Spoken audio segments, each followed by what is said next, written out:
Hey guys, welcome back to the channel. This is a story about what if Naruto has chakra sword in Sword Art Online. Before I start, please support for more amazing content and do consider subscribing to my channel and share this video with your friends. This is written by Resurrection of the Forgotten and link in description and support writer. Let's start the video. Chapter 1. Jinchuriki. VALKING''THINKING''. Authors, note. When Naruto Uzumaki first opened his eyes, his mind was foggy and his memory spotty. The last thing he had a clear recognition of was Madara Uchiha standing over him as Kurama was pulled out of him as he tried to land one final blow to the revived Uchiha using his father's Hiraishin jutsu. After that it was all a blank for the blonde shinobi. What had happened to the war? Were his friends safe? Trying to contact Kurama within the seal proved impossible and the Uzumaki feared that Madara had succeeded in extracting the Biju. Picking himself up from where he was laying, Naruto noticed that he was lying in some alley. Walking out of the alley, Naruto looked around hoping to see something or find someone who could tell him where he was and what happened to the Fourth Shinobi World War. It wasn't long before Naruto lost track of time and realized that he was stuck in a world that he didn't understand. The people seemed to be stuck in some sort of genjutsu, always following the same path and giving him limited responses to anything he asked them. At first he feared that Madara had won and had accomplished his Moon Eye plan, trapping him in an eternal illusion, but quickly discarded that idea for a couple of reasons. First, he couldn't sense any chakra from those people, and secondly, he couldn't draw on any nature chakra. When he exited the city, which he learned was called the Town of Beginning, a city within the Flying Castle Lane card, a little bit of information that he was able to obtain by looking around that he actually found useful. He was attacked by boars and wolves that would burst into specks of light only to come back to life later. What really caught the blonde shinobi off guard was when a screen appeared right in front of him from nothing saying he obtained a wolf pelt and some coal after defeating one of the wolves. From there Naruto learned little more of the world he found himself in. By swiping his right hand downward, another screen appeared with many different options. After that he learned about the world he found himself in. It was a world of swords, the world of Sword Art Online. Then after nearly a month something finally changed, players started to appear within AIM card. November 6, 2022. Town of Beginning. Since the first player logged in, Naruto watched the players interact and immerse themselves within the game, completely out of sight from them. The blonde shinobi was happy about the player's appearance in the game as it meant that he would finally have human contact, or at least close to it, after nearly a month of being alone, with the exception of NPCs. At first the player's excitement was almost contagious and Naruto found himself more enthusiastic than he had been since before the war. That excitement was short-lived when Naruto and the players learned one horrifying fact about the game. As the sun began to set on the first day of the game, a bell started to ring that could be heard for miles as Naruto noticed all the players start to disappear in small pillars of blue light. It didn't take long for the shinobi to locate the missing players, all gathered in the city's central plaza, looking as confused as he felt from the sudden turn of events. Naruto decided to watch from the shadows to figure out what was happening. He didn't need to wait long. Above the plaza the sky turned red with panels that said warning and system announcement. From between the panels large amounts of what looked like blood poured out, but instead of falling to the ground it came together. Naruto watched in horrifying fascination as from the blood a large red-robed figure with its face completely obscured by a hood appeared. "Attention, players." The hooded figure said loudly and clearly for everyone to hear. "I welcome you to my world. My name is Akihiko Kayaba." The self-introduced Akihiko Kayaba revealed.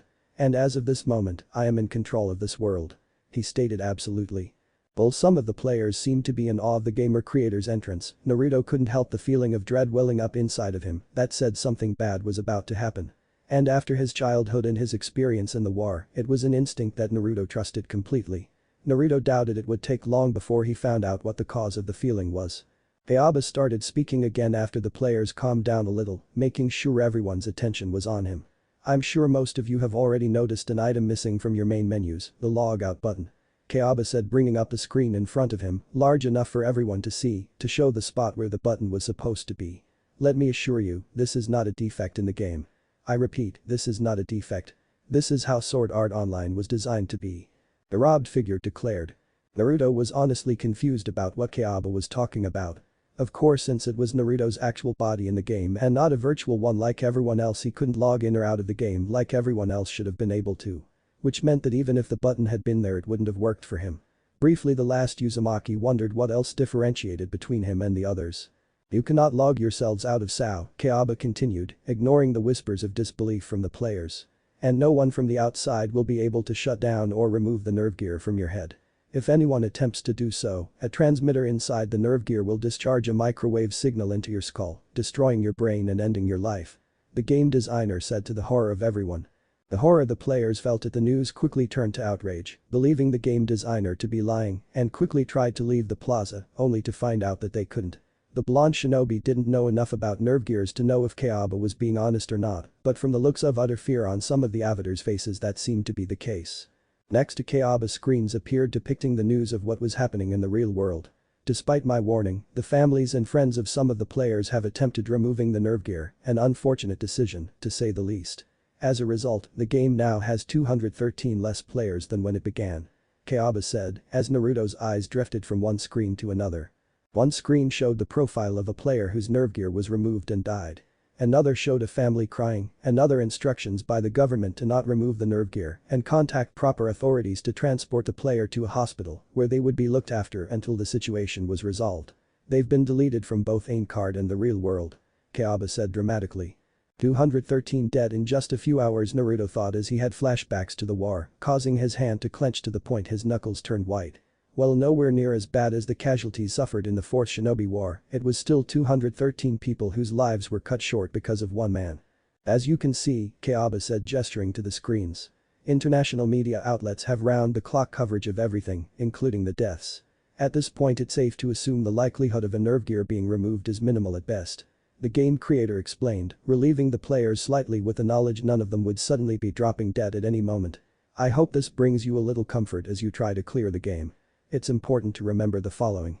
There is no longer any way to revive someone within the game. If your HP drops to 0, your avatar will be deleted from the system, forever. Kayaba said with finality to his words. And the nerve gear will destroy your brain. He added, causing the players to grow fearful once more. There is only one way for a player to escape now, you must clear the game. The robbed figure continued, as an outline of Aincard appeared beside him, the lowest part highlighted. Right now, you're gathered on floor 1, the lowest level of Aincard. If you can get through the dungeon and defeat the boss, you may advance to the next floor. Defeat the boss on floor 100 and you will clear the game. Kayaba explained, the image of Aincard showing a highlighted bar going upward until reaching the very top.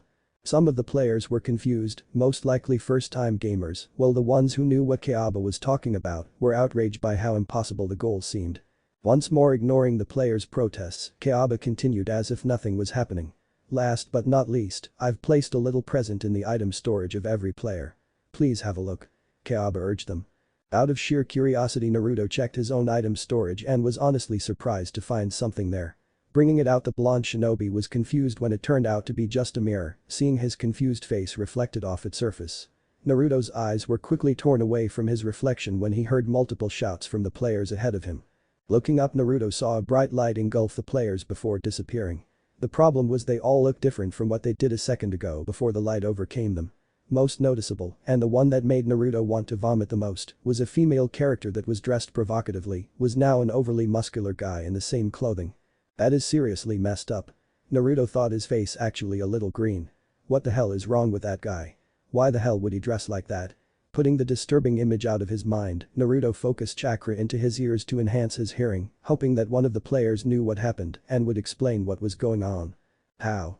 Naruto caught the end of the question asked by a male player. The scan, another male player, this one sounding younger than the first, answered. There's a high-density signal device inside the nerve gear rig. It can see what my face looks like. The younger player realized. But how does it know my height and body type? He wondered.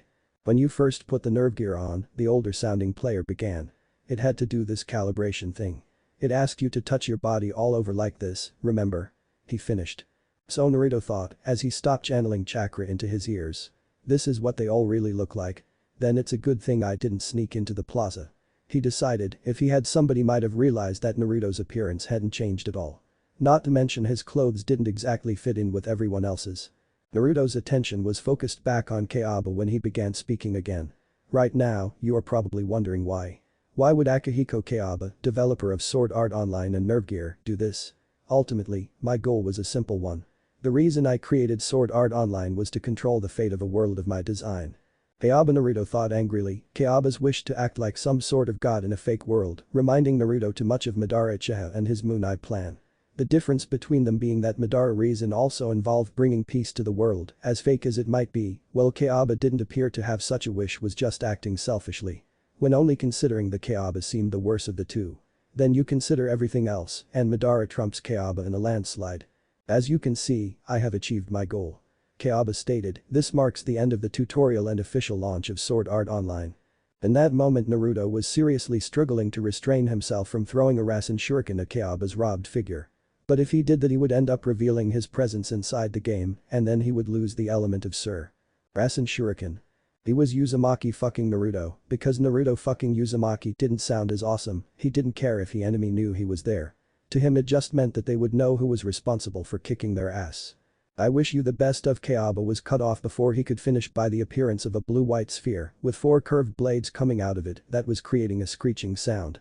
The Rasen Shuriken was blocked by a barrier that Kayaba had erected around his robbed avatar. Though the Rasen Shuriken was blocked, the winds generated by the jutsu were enough to force everyone to instinctively close their eyes and hold up their arms to block the wind. From behind his barrier Kayaba was astounded by the force of the attack, as even though it should be impossible, something happened that wasn't supposed to be possible within Sword Art Online. Not only did that sphere look like some sort of magic, but he could tell that the barrier was straining to hold it back.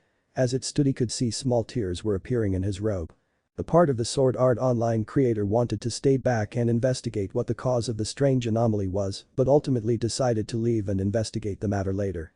The robbed figure started to collapse in on itself, as if nothing was holding it up anymore, as it disappeared into red-colored smoke, and the sky returned to normal, Kayaba leaving behind confused, scared, and angry players and a lone shinobi.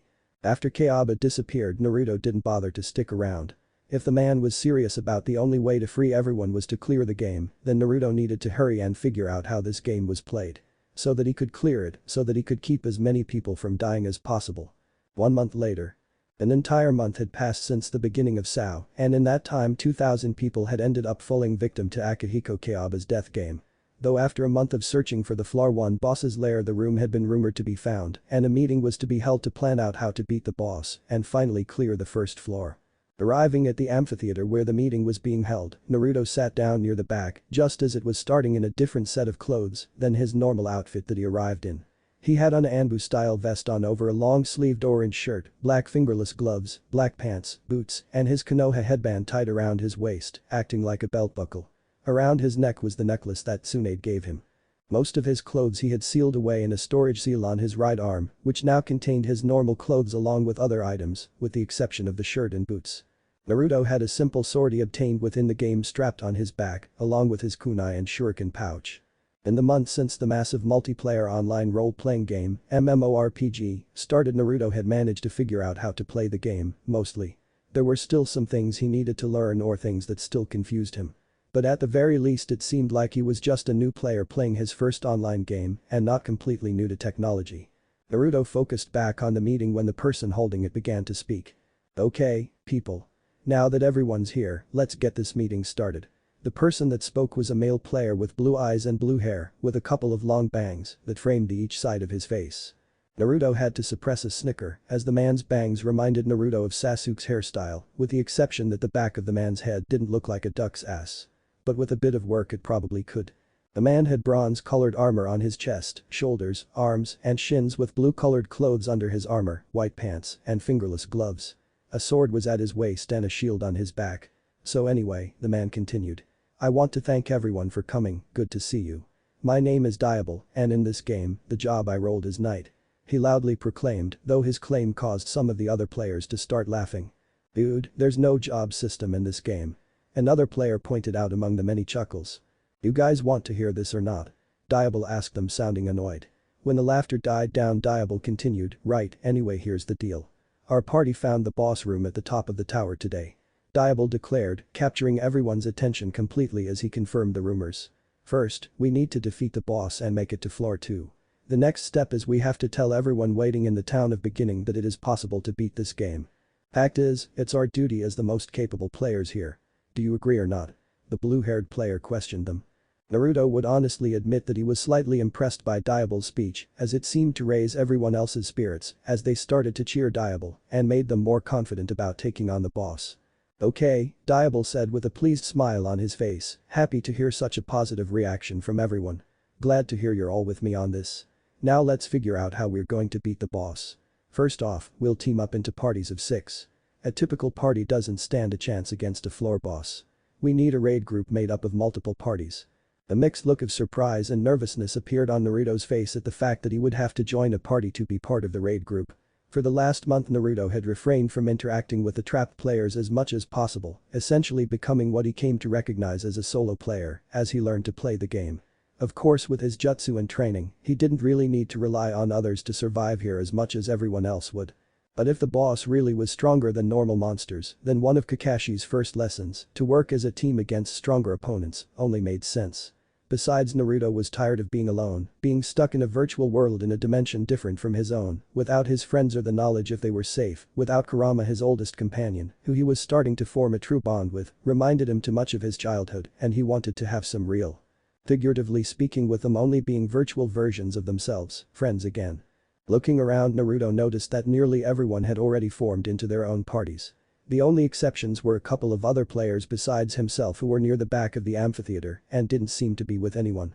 Naruto approached the closest one, a player that wore a dark red hooded cloak that hid most of their appearance from view. You're not partying with anyone?" Naruto asked a bit awkwardly. "No," the person answered, in what Naruto thought was a feminine sounding voice. "Everyone already seemed to know each other, so I stayed out of it," she explained. Briefly Naruto wondered if she was a solo player like himself. "So, do you want to form a party with me?" the blonde shinobi asked her. "Since we can't be part of the raid group if we are on our own," he went on to explain when she seemed to turn to look at him. After a moment where she just looked at him, the cloaked player nodded her head the slightest bit.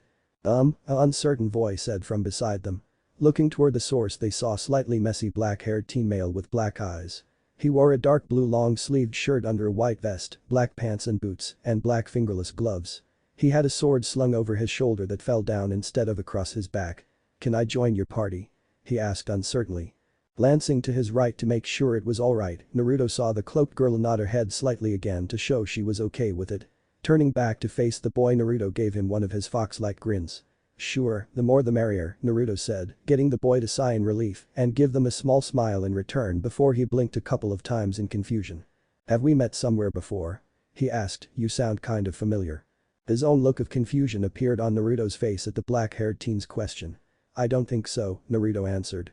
"Is that so?" the dark-eyed boy mumbled, swearing that the blonde-haired teen's voice sounded familiar, before the boy sent Naruto and the cloaked girl an invite, which they both accepted. At the top left corner of his vision, Naruto saw 2 bars appear under a bar that had his name beside it, which he learned was what represented his HP. The new bars that appeared had 2 names beside them. Burrito. Asuna. Those were the names of his 2 new teammates. "Alright," Diable said at that moment, drawing everyone's attention back to him. "It looks like everyone's teamed up. Now then. Hold up a sec." A new voice shouted, cutting Diable off mid-sentence. From the very back of the amphitheater a man appeared, who made his way down to the stage by jumping on the stone seats. The man had sienna-colored hair, which reminded Naruto of a cactus for some reason, goatee with brown-colored eyes. His clothes didn't stand out much with the exception of his grayscale armor-plated vest. On his back was a one-handed sword. "My name's Kibayu, got that?" Kibayu said rudely as he introduced himself, turning his attention from Diable to the gathered players. "Before we take on the boss, I want to get something off my chest. Some of you here need to apologize to the 2,000 who have died so far." He finished pointing towards the crowd. "Kibayu," Diable said, drawing the man's attention to him. "Are you perhaps referring to the beta testers?" he asked. "Of course I mean them," Kibayu answered angrily. "The day this stupid game started, the beta guys ditched us beginners and all disappeared," the cactus head accused. "They took all the good hunting spots and easy quests for themselves, so they alone could get stronger and ignored the rest of us," Kibayu said, looking back at the gathered players. "Hell, I bet there are some of them here," he shouted, pointing at the crowd once more. "They should get on their knees and apologize and give up all the items and money that they've hoarded for themselves," Kibayu demanded. "Otherwise, how can they expect the party to trust them to protect their lives when they don't trust us, and if they don't, why should we?" the sienna-haired man declared, arms crossed over his chest. Naruto looked at the man with a frown on his face. To the blonde shinobi the man just sounded like he was giving excuses, so he didn't have to work hard himself. If the beta testers really did take the good hunting spots and quests, then it should have been up to Kibayu to work harder to become stronger. Instead he reminded Naruto of the type of person who felt like the world owed them everything and blamed others for their own shortcomings and failures. Some movement from his right caught the whiskered shinobi's attention. Glancing at the cause, Naruto saw Kirito shaking a bit as if he was struggling with himself, obviously for some reason affected by Kibeu's words. "Can I say something?" a deep male voice asked. The source of the voice was a tall dark-skinned male with a bald head and brown goatee. His clothes were a mix of white and brown with a white vest and 2 silver earrings on his left ear. On his back was a 2-handed battle axe. "My name is Agil," the man said, walking up to Kibeu, intimidating the cactus-haired man slightly. "Whoa," Naruto said out loud, whistling lowly. "That guy is nearly as tall as Uncle A." The blonde shinobi said in amazement. "Nowhere near as buff though." He finished getting incredulous looks from his 2 new party members, though you could only really see that look coming from Kirito. Neither had seen a man Agil's size, so they found it hard to believe that the blonde had seen someone taller and more muscular. What's with those looks?" Naruto asked, seeing his teammates staring at him and the looks they were giving him. "Kibeu, tell me if I got this right," Agil said, drawing the teen's attention back to him. "You're saying that because the beta testers didn't stick around to take care of the beginners, that they are the ones responsible for all their deaths. And because of that they should take responsibility by apologizing and give up their winnings, is that right?" "Why yeah, that's right," Kibeu replied nervously. Agil nodded his head as he pulled out a small plain brown book from his back pocket and showed it to Kibeu. "You got one of these guidebooks, didn't you?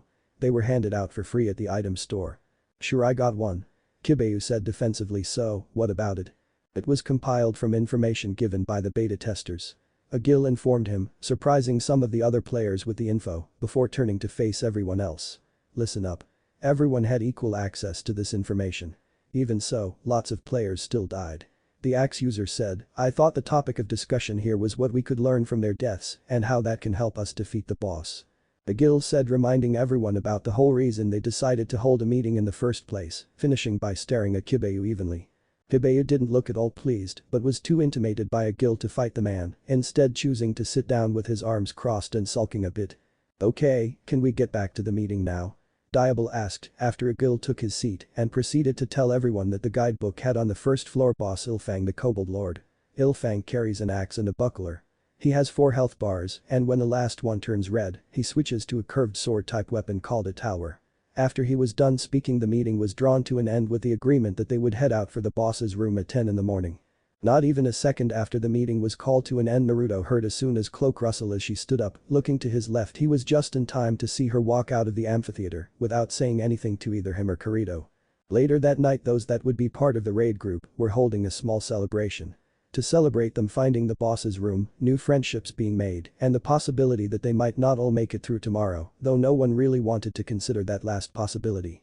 Away from the celebration in a back road, Asuna sat by herself on a bench, eating a stale-looking piece of bread, a grimace appearing on what could be seen of her face at the taste, but eating it anyway. "Is that any good?" Naruto asked, walking up to her and taking a seat beside her, the girl automatically scooting away and putting a bit of space between them. "I'm asking because I haven't tried it for myself yet," he explained, a slightly amused look in his eyes at the girl's actions. "I don't think they're that bad."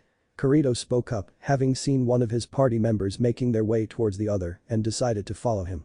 Naruto scooted to make room for the black-haired swordsman to sit down, Asuna instantly moving again to ensure Naruto wasn't too close this time, causing the blonde shinobi to chuckle slightly. "I've been eating one at least daily since coming to this town," Kirito explained, giving the hooded girl a strange look. "Of course, I got a trick to make it taste better," he finished. "Oh?" Naruto said, interested. Kirito brought out a jar from his storage box and held it out for the other two to see. "It's the reward for a quest called the Heifer Strikes Back from the village before you get to this one," he explained as Naruto took the jar from him and took off the lid to reveal a yellow cream. "Cream?" Asuna asked, leaning closer to Naruto to get a clear view. When Naruto glanced at her, the girl instantly leaned back. "Yeah," Kirito replied after staring at Naruto for a moment as the cerulean-eyed shinobi replaced the lid and handed it back to him. "Well, I think I got something better," Naruto said, pulling out a scroll from his back pouch. Opening the scroll, he unsealed a bowl of ramen with chopsticks. Kirito was about to say something about the strange way the bowl of ramen appeared in a puff of smoke from a scroll when the smell of the food hit his senses and almost made his mouth water. "Ramen," Naruto declared happily. "That smells delicious," Asuna said, looking at the bowl of ramen just as intently as Kirito. "Sure does," Kirito agreed absent-mindedly. "It's from my own private stash," Naruto told them with a fox-like grin. "But since you guys are my teammates, I can part with couple of bowls." The Whisker Mark team decided, handing the first bowl of ramen to Asuna before unsealing one for himself and Kirito. Is it really okay for us to take these? Asuna asked quietly, though her gaze was transfixed on the bowl of ramen in her hands and seemed reluctant to actually give the food back as she tossed away the piece of bread in favor of the bowl of ramen. Sure, Naruto replied easily enough, I have about 20 bowls of ramen a day, so I make sure to have more than enough stored up. Kirito took a bite of the food and his eyes widened at how tasty it was. This is great. The black-haired teen said, taking another bite of food. How did you get it? He asked looking at Naruto. Secret, Naruto replied boldly after slurping up some noodles into his mouth. Come on, I'll show you the trick for the Heifer Strikes Back quest. Kirito offered. He would have normally offered to show them the trick for free, but the ramen was too good to pass up on. I'm going to ignore the fact that you suggested that some cream for stale bread is just as good as ramen. Naruto told him in a deadpan. The sound of slurping from his right drew the blonde's attention, looking towards the source revealed Asuna with a bowl to her lips as she drank down the last of the broth. So good, Asuna said happily with a blissful sigh. That was fast. Kirito commented astonished. Looking down at the bowl in his hands, he noted that it wasn't small in any sense of the imagination, for someone to be able to finish a bowl so quickly was mind-boggling. A girl after my own heart, Naruto said with his fox-like grin back in place. Or would that be stomach? He wondered to himself before shrugging off the question. Looking at Asuna he said, that's Ichiraku ramen for you, the best ramen in the world. Would you like another one? He asked her at the end. Asuna set the bowl to the side before answering after a moment of silence. I appreciate the offer, but I didn't come to this town to eat good food. Then why did you? Kirito asked, Naruto just as curious. So I don't lose sight of who I am. The girl answered quietly. I'd rather stay myself until the very end than sit and rot away at an inn, back in the first town. I'd rather stay the way I am till the last moment, she continued, clenching her hands together. Even if I get killed by a monster, I don't want to lose to this game, to this world. Asuna finished. Naruto finished his ramen before standing up and taking a couple steps forward. Well, you won't be dying tomorrow. The blonde shinobi declared before looking at them both from over his shoulder. I won't let one of my comrades die, not again. Naruto continued, saying the last part so quietly that Kirito and Asuna barely were able to hear, as the cerulean-eyed teen remembered all those who died during the Fourth Shinobi War. Those who he swore to protect and failed to. Besides, Naruto said coming out of his morbid thoughts. Not everything about this world is so bad. He stated. How do you figure? Kirito asked skeptically. Asuna giving the blonde a disbelieving look from under her hood. What Kayaba did, trapping everyone here, forcing them to survive this game or die, for the sake of his own entertainment is absolutely unforgivable.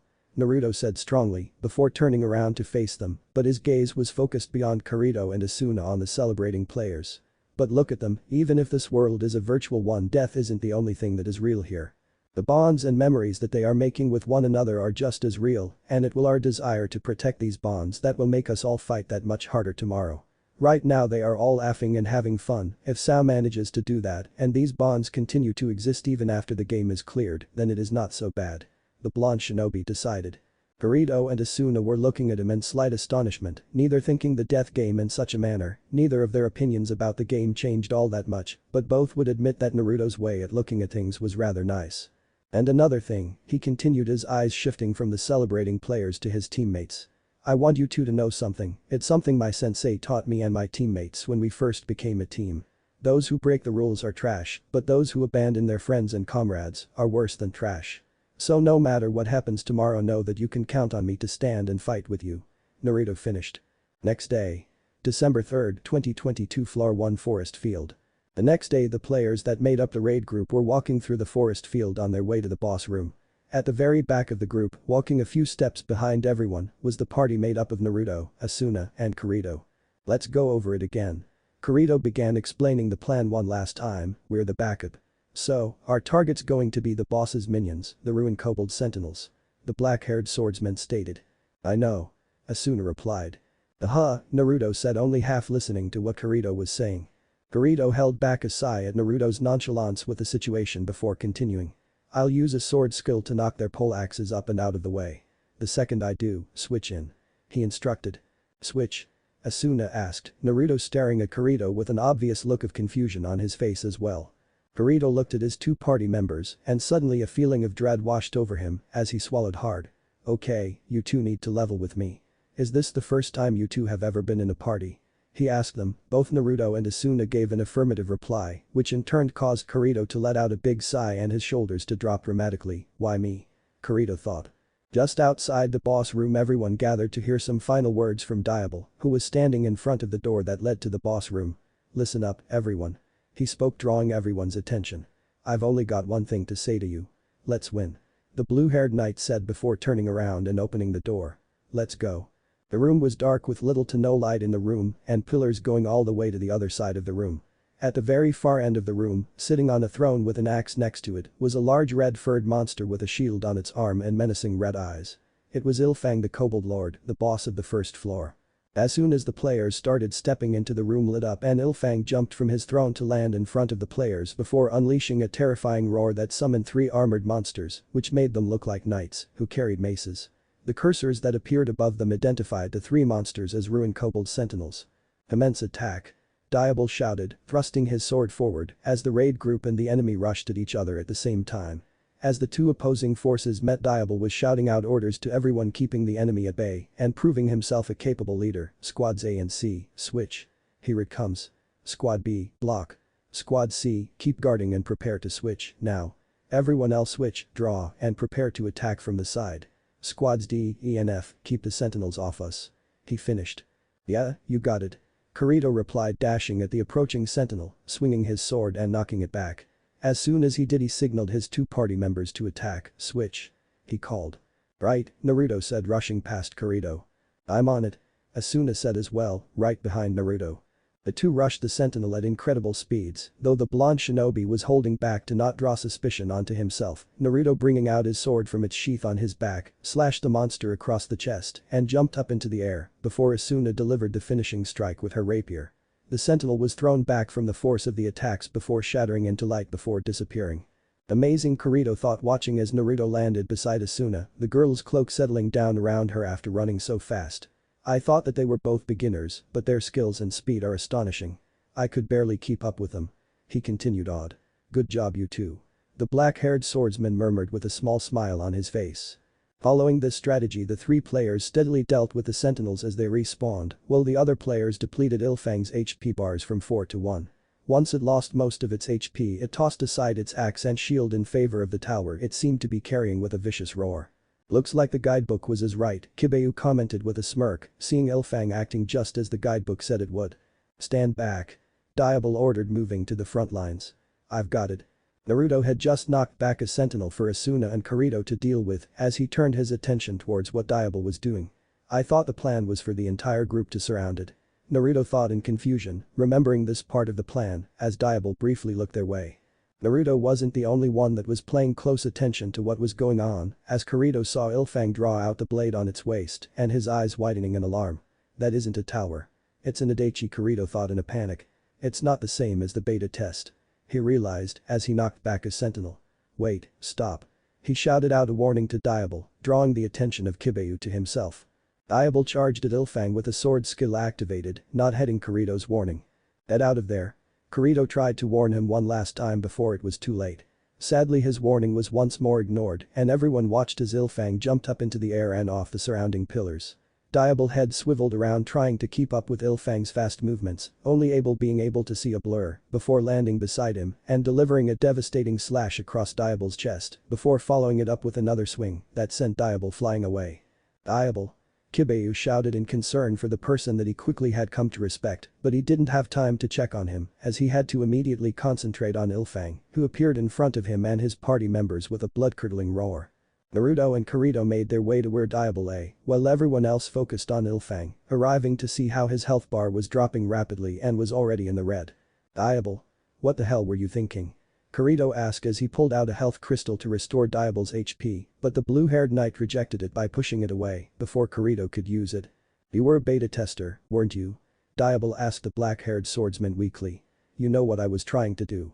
Kirito nodded his head gravely in confirmation. You were after the last attack bonus rare item. He said, you were a beta tester too. Kirito stated knowingly. Naruto looked down at the dying man, conflicted. You ignored the plan for a rare item? Naruto asked, finding it hard to believe the blue-haired man could be so selfish. It was not only his life he put in danger by doing that, but everyone else's as well. I know what it must look like, how greedy I must appear. Diable said, his form becoming unfocused and transparent. But please defeat the boss for everyone. He finished before shattering into light.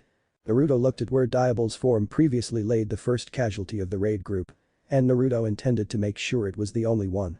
Diable let his greed influence him at the end, but Naruto could tell that he wasn't a bad person. The blonde shinobi could tell that Diable honestly wished to help the other players. He brought everyone together that day in order to give everyone hope in beating the game and proved himself a more than capable leader. Up to this point Naruto had been holding back from using his shinobi skills in order not to draw attention to himself and for the sake of improving his skills within the game. But that wasn't an option any longer. Naruto wasn't about to let another player die that day. Facing Ilfang, Naruto held his sword in his left hand. "Let's finish this," Naruto said seriously. "Right," Kirito agreed. "I'll go too," Asuna said, appearing beside them, staring down Ilfang. "Okay," Naruto said, nodding his head in thanks. "We'll do this exactly like the Sentinels, except I'll lead this time," the blonde shinobi decided. "Got it, understood," Asuna and Kirito replied. "Let's go," Naruto said, dashing at Ilfang with Asuna and Kirito flanking him. Rushing past the other players, Naruto formed a Rasengan in his free hand. Kirito's eyes widened seeing the ball of chakra form in Naruto's hand and finally remembering why Naruto seemed familiar to him before. That's, he thought. With a burst of chakra enhanced speed, Naruto appeared in front of Ilfang, for a couple of seconds all the other players losing complete sight of him just as the Kobold Lord was going to activate a sword skill. "Take this, Rasengan," Naruto shouted, thrusting the Rasengan into Ilfang's large gut. Everyone watched as ball of chakra twisted the monster's gut and the light and wind that came out of the point of contact before Ilfang was thrown back a couple of steps, a good chunk of its remaining health bar disappearing. Switch. Kirito put what he and everyone else saw in the back of his mind to ask Naruto about later. Activating his own sword skill, Kirito slashed at Ilfang before stepping out of the way and let their third-party member continue the assault. Just as Asuna was about to land a hit with her rapier, Ilfang recovered. "Asuna," Naruto shouted in warning.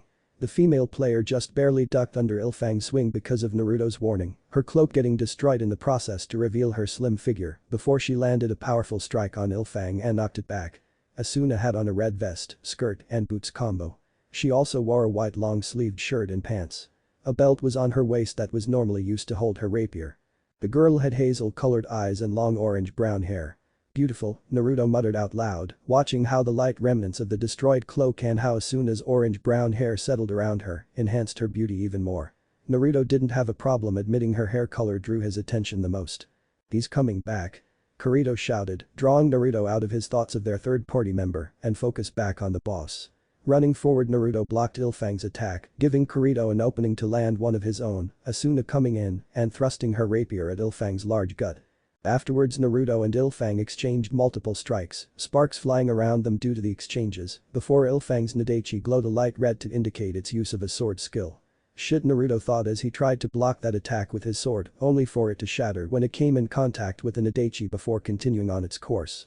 At the last second Naruto jumped back in a desperate attempt to avoid the attack, the Nadachi still cut into his lower abdomen, his Anbu vest offering a little protection, resulting in a shallow wound, but Naruto was still thrown back into Asuna, knocking them both over. Sitting up, Asuna looked down at Naruto, who was still lying on the ground, to see his HP bar from over his shoulder. What caught her off guard was how the health bar didn't drop like it was supposed when struck by a monster. "What's going on?" she asked out loud in confusion. "Damn it," Naruto muttered with a wince, holding the place he was cut with his hand. Seeing the pained expression on Naruto's face caused Asuna to move around him to face his front, only to let out a startled gasp when she saw blood seeping from between his fingers. The orange-brown-haired girl blinked a couple of times. "Blood?" Asuna mumbled, not quite believing what she was seeing. "You're bleeding. How is that possible?" she asked, stupefied. Naruto glanced at her, noticing how her attention was focused completely on the blood coming out of his wound and was trying to figure out what he could say to explain. Before Naruto could even open his mouth to say something, Kirito's voice called out to them. "Watch out," the black swordsman shouted. Looking up, just as a shadow appeared around them, the two players saw Ilfang standing above them, his eyes and Nadachi glowing a menacing red, its weapon held above its head. Asuna held her rapier protectively, putting it between Ilfang and them. Just as Ilfang was about to bring his Nadachi down, a beam of green light slammed into the weapon and suddenly a Gil was standing in front of them, his axe in mid-swing, as the Kobold Lord slid backwards from the force of the blow before other players charged the boss. The tall man turned his head to the two players. "We'll hold this bastard off until you recover," a Gil assured them. Thanks, Naruto said with a smirk, a Gil nodding his head in response before charging the monster with his other party members, Kirito moving in to help as well when he confirmed that Naruto was okay. Looking at Asuna, Naruto spoke lowly, so none of the other players could hear them. I'll explain later, but right now we got to focus on defeating Elfang. Naruto said seriously. Asuna stared at him for a moment before replying. You're bleeding, we have to stop it. She said with a hint of concern in her voice. Don't worry, Naruto said reassuringly. I heal quickly. He promised. His healing factor was luckily something that he still possessed as it was part of his Uzumaki heritage and not because of Kurama, though it was better when the old fox was sealed inside him. Asuna didn't look all that convinced, but her attention was diverted when sound of multiple screams reached their ears. Looking toward the source, they saw most of the players being thrown back as Ilfang jumped into the air.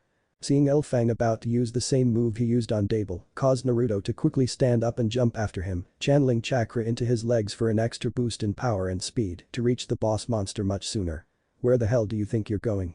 Naruto demanded, delivering a fist to Ilfang's face, causing it to flip over and finishing it with a kick that sent the red-furred monster back to the ground. Kirito, Asuna. Naruto shouted while still in the air. One last hit. Finish him. The blonde shinobi instructed, pulling out 6 shuriken from his pouch, holding 3 in each hand and throwing them at Ilfang. Roger, you got it, the two said together, rushing at Ilfang, their blades at the ready. Kirito and Asuna dashed toward the first floor boss, Naruto behind them in the air, the shuriken swerving around them and heading straight Ilfang, who was slowly picking itself up off the ground. The shuriken cut into the red-furred boss before Kirito and Asuna reached it, the black-haired swordsman making sure to knock the Nadachi out of the way, giving Asuna a chance to thrust her rapier at it with a piercing blow before Kirito finished it with a devastating slash across its entire body. Naruto landed on the ground, his eyes transfixed, along with everyone else's, on Ilfang as it rose up into the air, shining a blinding light blue before shattering. Everyone was quiet for a moment, no one quite being able to grasp the situation until a cheer broke the silence.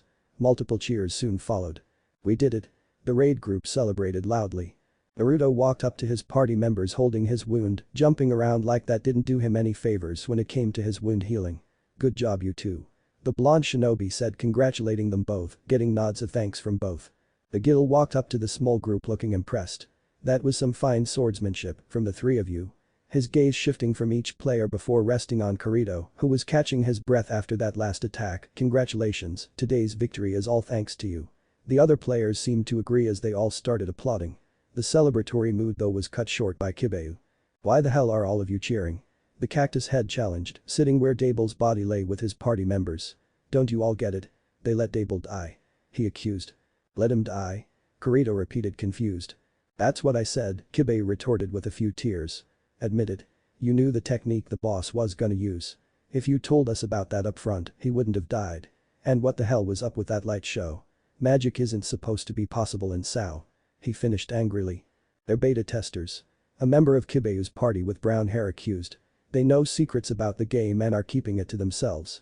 And I bet there are other beta testers here. Come on, show yourselves. Soon whispers started to be muttered and suspicious looks sent at other players as they each tried to determine who among them was a beta tester. Suspicious looks soon evolved to accusatory ones as the players started to accuse one another and tempers started to steadily rise. The words beta tester and cheater being thrown around until they combined and became beater. At this rate, Naruto thought. At this rate no one will trust anyone. And if that happens, the chances of completing this game and freeing everyone will. He left his thought unfinished as he tried to think of something to solve the situation.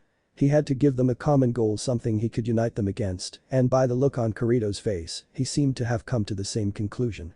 Placing a hand on his shoulder stopped the black-haired teen from doing or saying anything as Naruto gave him a reassuring look. Hey, come on, a Gil tried to reason to calm everyone down.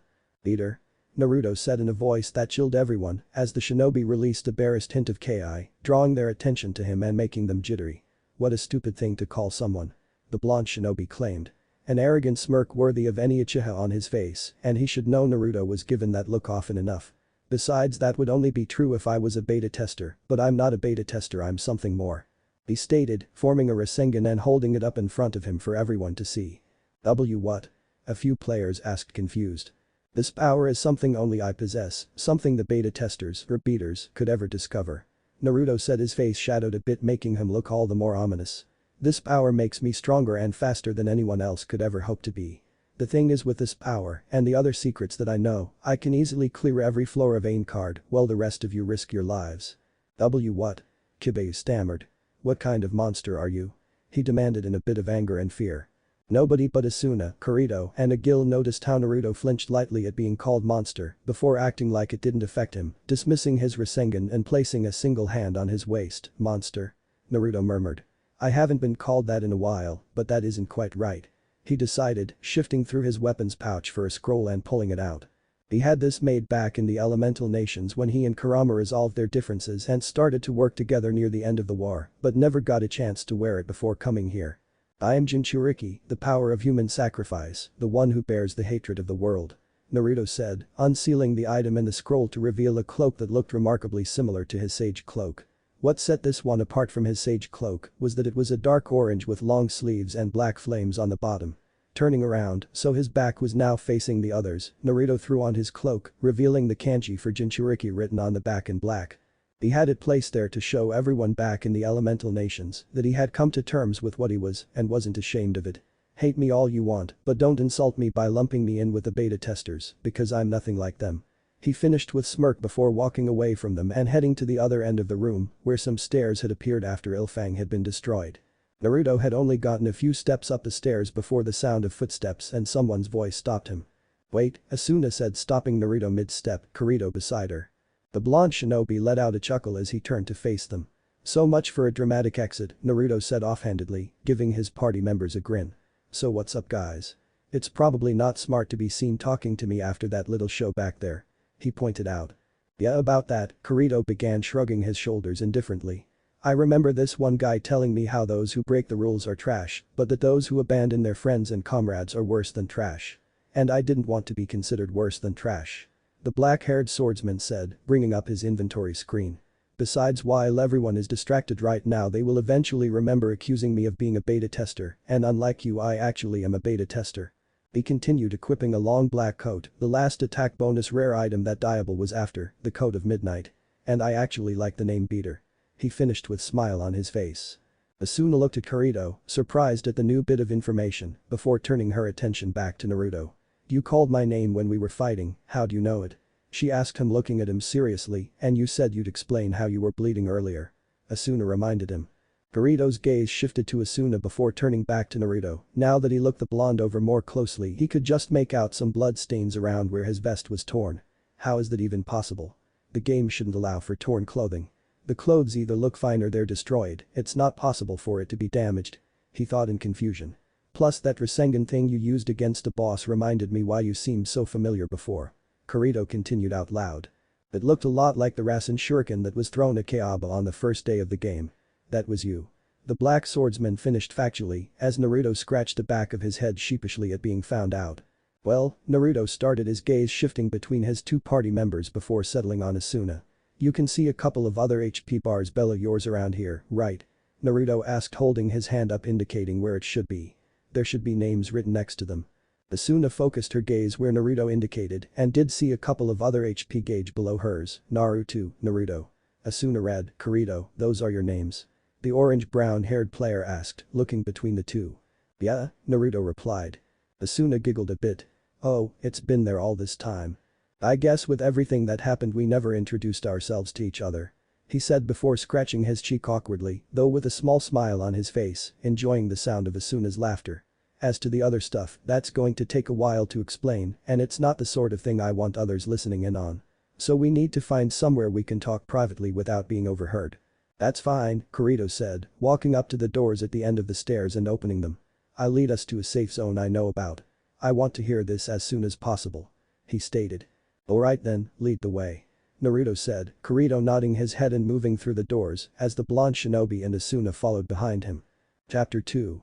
Explanations. DALKING_THINKING authors, note. Kurito was true to his word and quickly led the party of 3 to a safe zone. They had to fight some monsters along the way, and though they were all a bit worn out from their recent battle with Ilfang, they swiftly dispatched whatever monsters they came across. Through it all, Asuna had kept a close watch on Naruto, looking for any signs that the injury he received from the first boss was affecting him. Naruto and Kirito made themselves comfortable after arriving at the safe zone, but Asuna refrained from doing that as she stood over Naruto with her hands on her hips.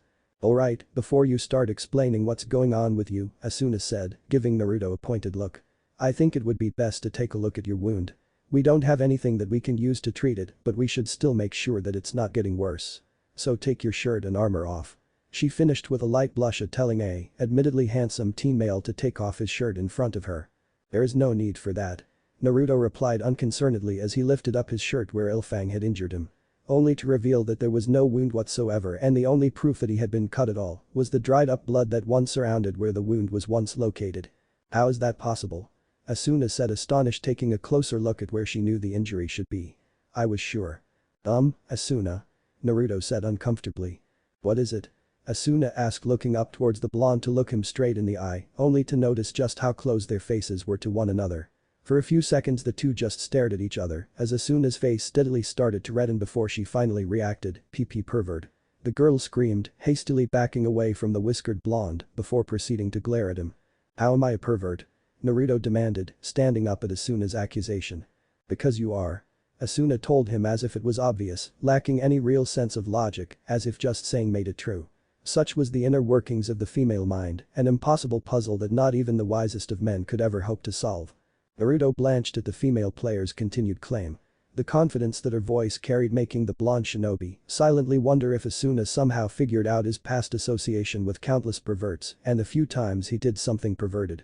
He was a 12-year-old kid entering puberty who traveled with a man that proudly claimed to be a super pervert for 2.5 years.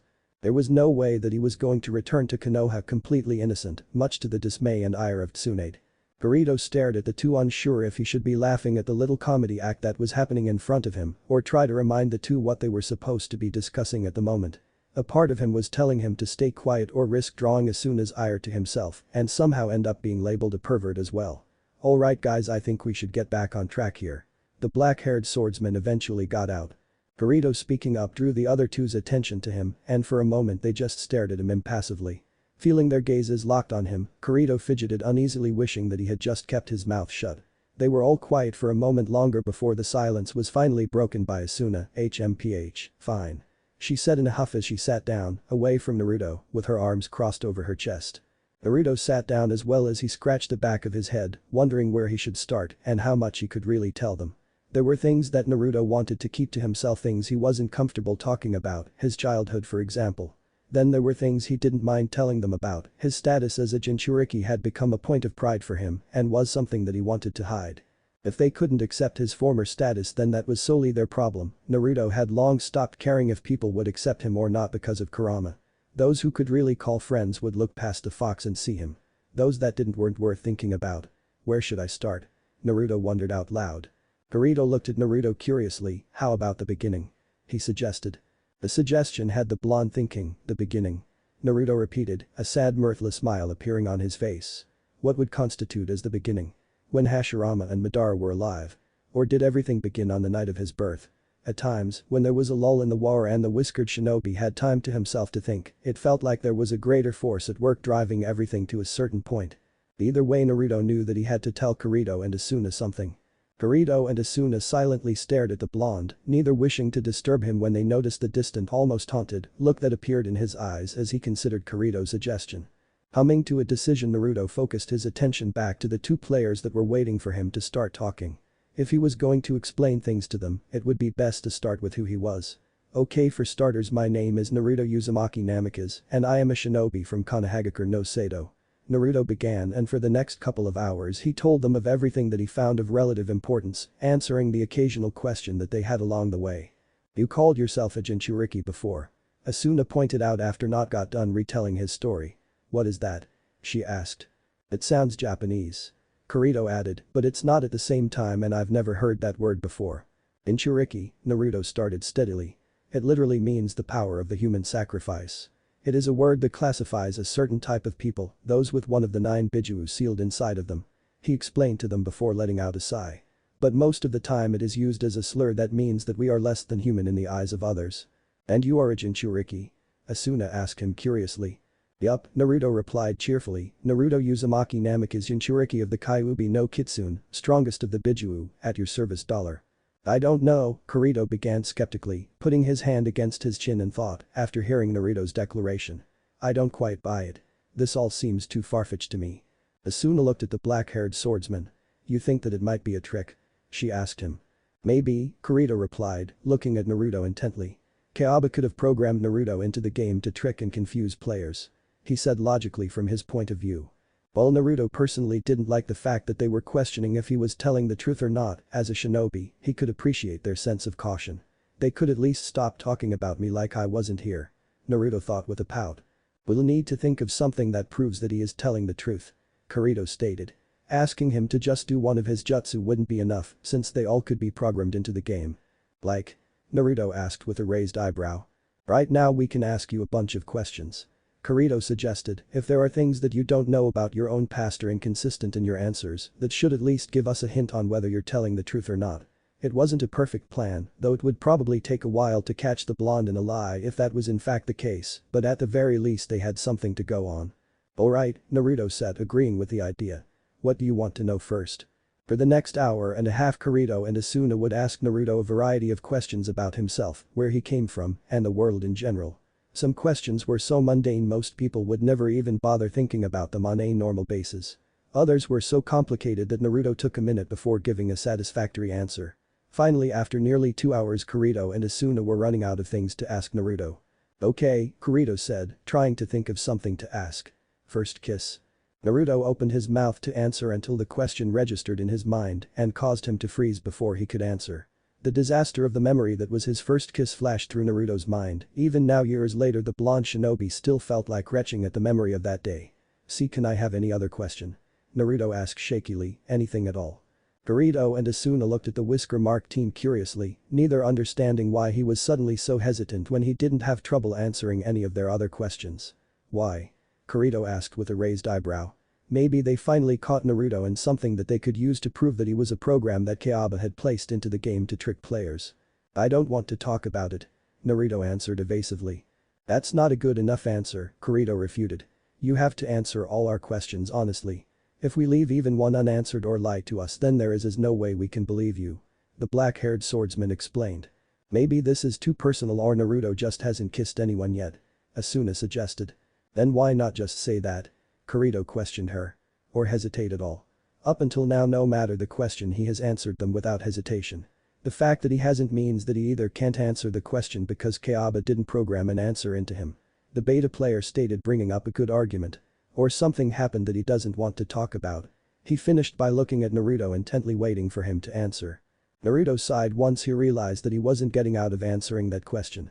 Sasuke Uchiha, the blonde shinobi, mumbled, embarrassed, looking away from the other two. For a moment Kirito and Asuna just stared at Naruto. He had told them about Sasuke Uchiha and the other Konoha 11 during his explanation of where he came from, and the reaction this admittance had varied between the other two players. Kirito burst out laughing, while a dark blush spread across Asuna's face as she pictured Naruto kissing Sasuke, or a figment of her imagination of the Uchiha. Needless to say, what she pictured and what actually happened were two completely different things. It's not funny. Naruto shouted at Kirito when the black-haired player didn't stop laughing. He still shivered at the memory, and a part of him would die each time he remembered that day. It didn't help that the only other time he had kissed someone, the woman, which he thanked Kami for that little respite, was trying to suck out all of his chakra and effectively kill him. And what the hell are you thinking? The blue-eyed teen demanded, rounding on Asuna as he noticed that the chestnut, bordering on orange-haired girl, started to drool. Sorry, Kirito apologized, though it didn't look like he was sorry since he was still laughing. But I believe you now. He added. That caught Naruto by surprise. Why?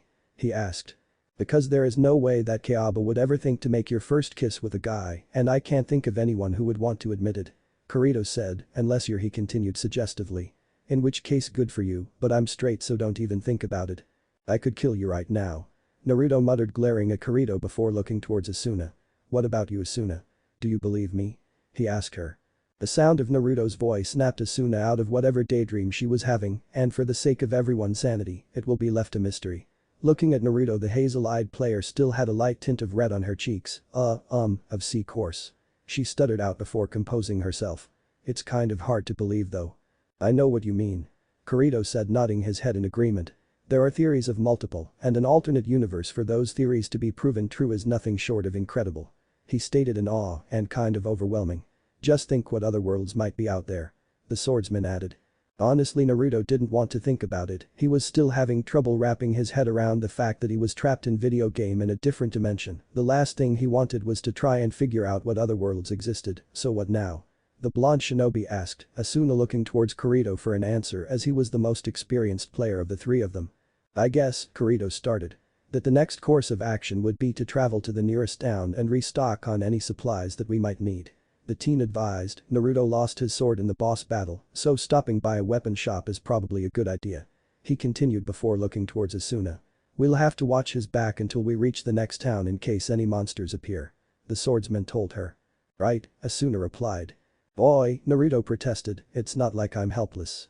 The azure-eyed teen stated, pulling out a kunai for them to see. Yeah, sorta forgot about your abilities for a second there. Kirito admitted sheepishly before a smile appeared on his face. They will be a big help in clearing the game though. He added positively. Maybe not, Naruto said hesitantly. Asuna looked at Naruto confused. What do you mean? She asked him curiously. I'll show you. Naruto told her instead, standing up and gesturing for them to follow him. Come on, he urged them. The two were confused by what Naruto wanted to show them instead of just answering Asuna's question, but chose to follow him anyway. Their confusion only grew when the blonde shinobi led them out of the safe zone, only to come to a stop ahead of a wolf, one slightly stronger than the ones on the first floor, which had yet to notice them. Watch, but be ready just in case. Naruto warned them. Neither Kirito nor Asuna were sure what Naruto was doing, but both drew out their respective weapons just in case. Naruto walked away from his two party members and closer to the wolf, still keeping a good distance away so that it didn't react to his presence, before he brought both of his hands up in a familiar hand seal, Shadow Clone Jutsu. The shinobi called, summoning two clones to appear beside him. Kirito and Asuna were momentarily stunned by Naruto's jutsu. It was one thing to hear about it and something completely different to see it happen in front of them. Their surprise was short-lived when they noticed the wolf's reaction to Naruto's jutsu and what happened afterwards. The wolf's attention snapped towards Naruto, even though he remained out of range of its awareness, and three other wolves spawned beside it. Without a moment's hesitation, Naruto and his clones charged at the four wolves, each of them pulling out their own kunai at the same time the wolves did. Naruto and his clones took care of the wolves in a matter of seconds, but as if to prove a point, Naruto created a Rasengan and slammed it into the last wolf, only for four more to immediately appear. One of the wolves spawned so close to Naruto that it could rake its claws down the side of the shinobi's arm before Naruto could react, blood appearing on the wolf's claws. Seeing Naruto be injured, Asuna instantly dashed towards the small pack of wolves, rapier at the ready and a sword skill ready to be released. Kirito stood back and watched things with a thoughtful look on his face. What's going on? He thought silently. They shouldn't be respawning that quickly. And that first wolf had started to attack Naruto, even though he was still at a safe distance. Is this what Naruto wanted us to see? Kirito wondered. It was only a couple of minutes later that Naruto and Asuna finished dealing with the wolves. Naruto dismissing his clones soon after Asuna joined the fight. Once the last wolf was defeated, Naruto and Asuna sheathed their weapons and rejoined Kirito. What was that? Kirito asked Naruto after they returned to the safe zone. Naruto ran his hand through his hair before answering. It started a couple of weeks after the start of the game. Naruto began, whenever I used a jutsu more monsters would suddenly appear to fight me. It took me a while before I realized the Kaiba must have found a way to track my chakra and made it so monsters would appear and attack whenever I do. The shinobi explained. There are a few exceptions, like using chakra to enhance my physical abilities. It is just when I use a jutsu when that seems to happen, or in a safe zone. And, from what happened earlier, I can also use jutsu during a boss battle. It was because of this that I started to improve my skills within the game. Naruto finished. Kaiba probably set up a program that would search for anomalies within the game with your chakra in mind and have monsters appear whenever an anomaly was detected to try and eliminate that anomaly. Kirito reasoned. Anomaly? Asuna repeated confused. It's something that isn't consistent with the game's system. Kirito explained for both Asuna's and Naruto's benefit. Naruto is a perfect example of this because he is neither a player nor originally part of the game. Then what would he be? The hazel-eyed player asked. An AI, Naruto answered in Kirito's place, drawing the other two's attention back to him, an artificial intelligence, maybe artificial anomaly would be better, or like Kirito said, just an anomaly. Kirito looked at Naruto curiously. Yeah, something like that. The black-haired swordsman agreed. How do you know those terms? Kirito asked Naruto. I thought your world didn't have that much advanced technology. It was a legit question from what Naruto just got through telling them the elemental nations weren't the most advanced when it came to technology, choosing to settle for what worked instead of trying to improve them. Naruto scratched the back of his head awkwardly. That's kind of complicated and I don't really know how it happened, Naruto mumbled as he lifted up his left hand and swiped it to the side and a screen appeared in midair. Kirito and Asuna were about to dismiss it until they noticed that it wasn't the normal menu screen and instead was an internet search engine, and near Naruto, a transparent keypad popped up. With a few, awkwardly slow, keystrokes from Naruto, the screen changed to show a news broadcast of Japan and the current events detailing the players trapped within in Sao. Kirito and Asuna watched on silently as Naruto brought up more screens, each displaying different sites with information about the Japan and the rest of the world. I'm trapped in Sao but not like you guys.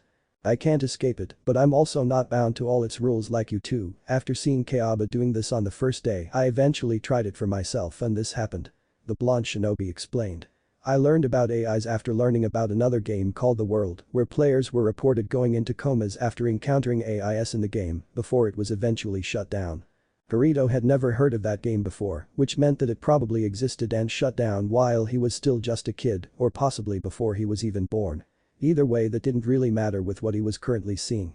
This is great, Kirito said excitedly, a hopeful gleam in his eyes as he stared at the various screens.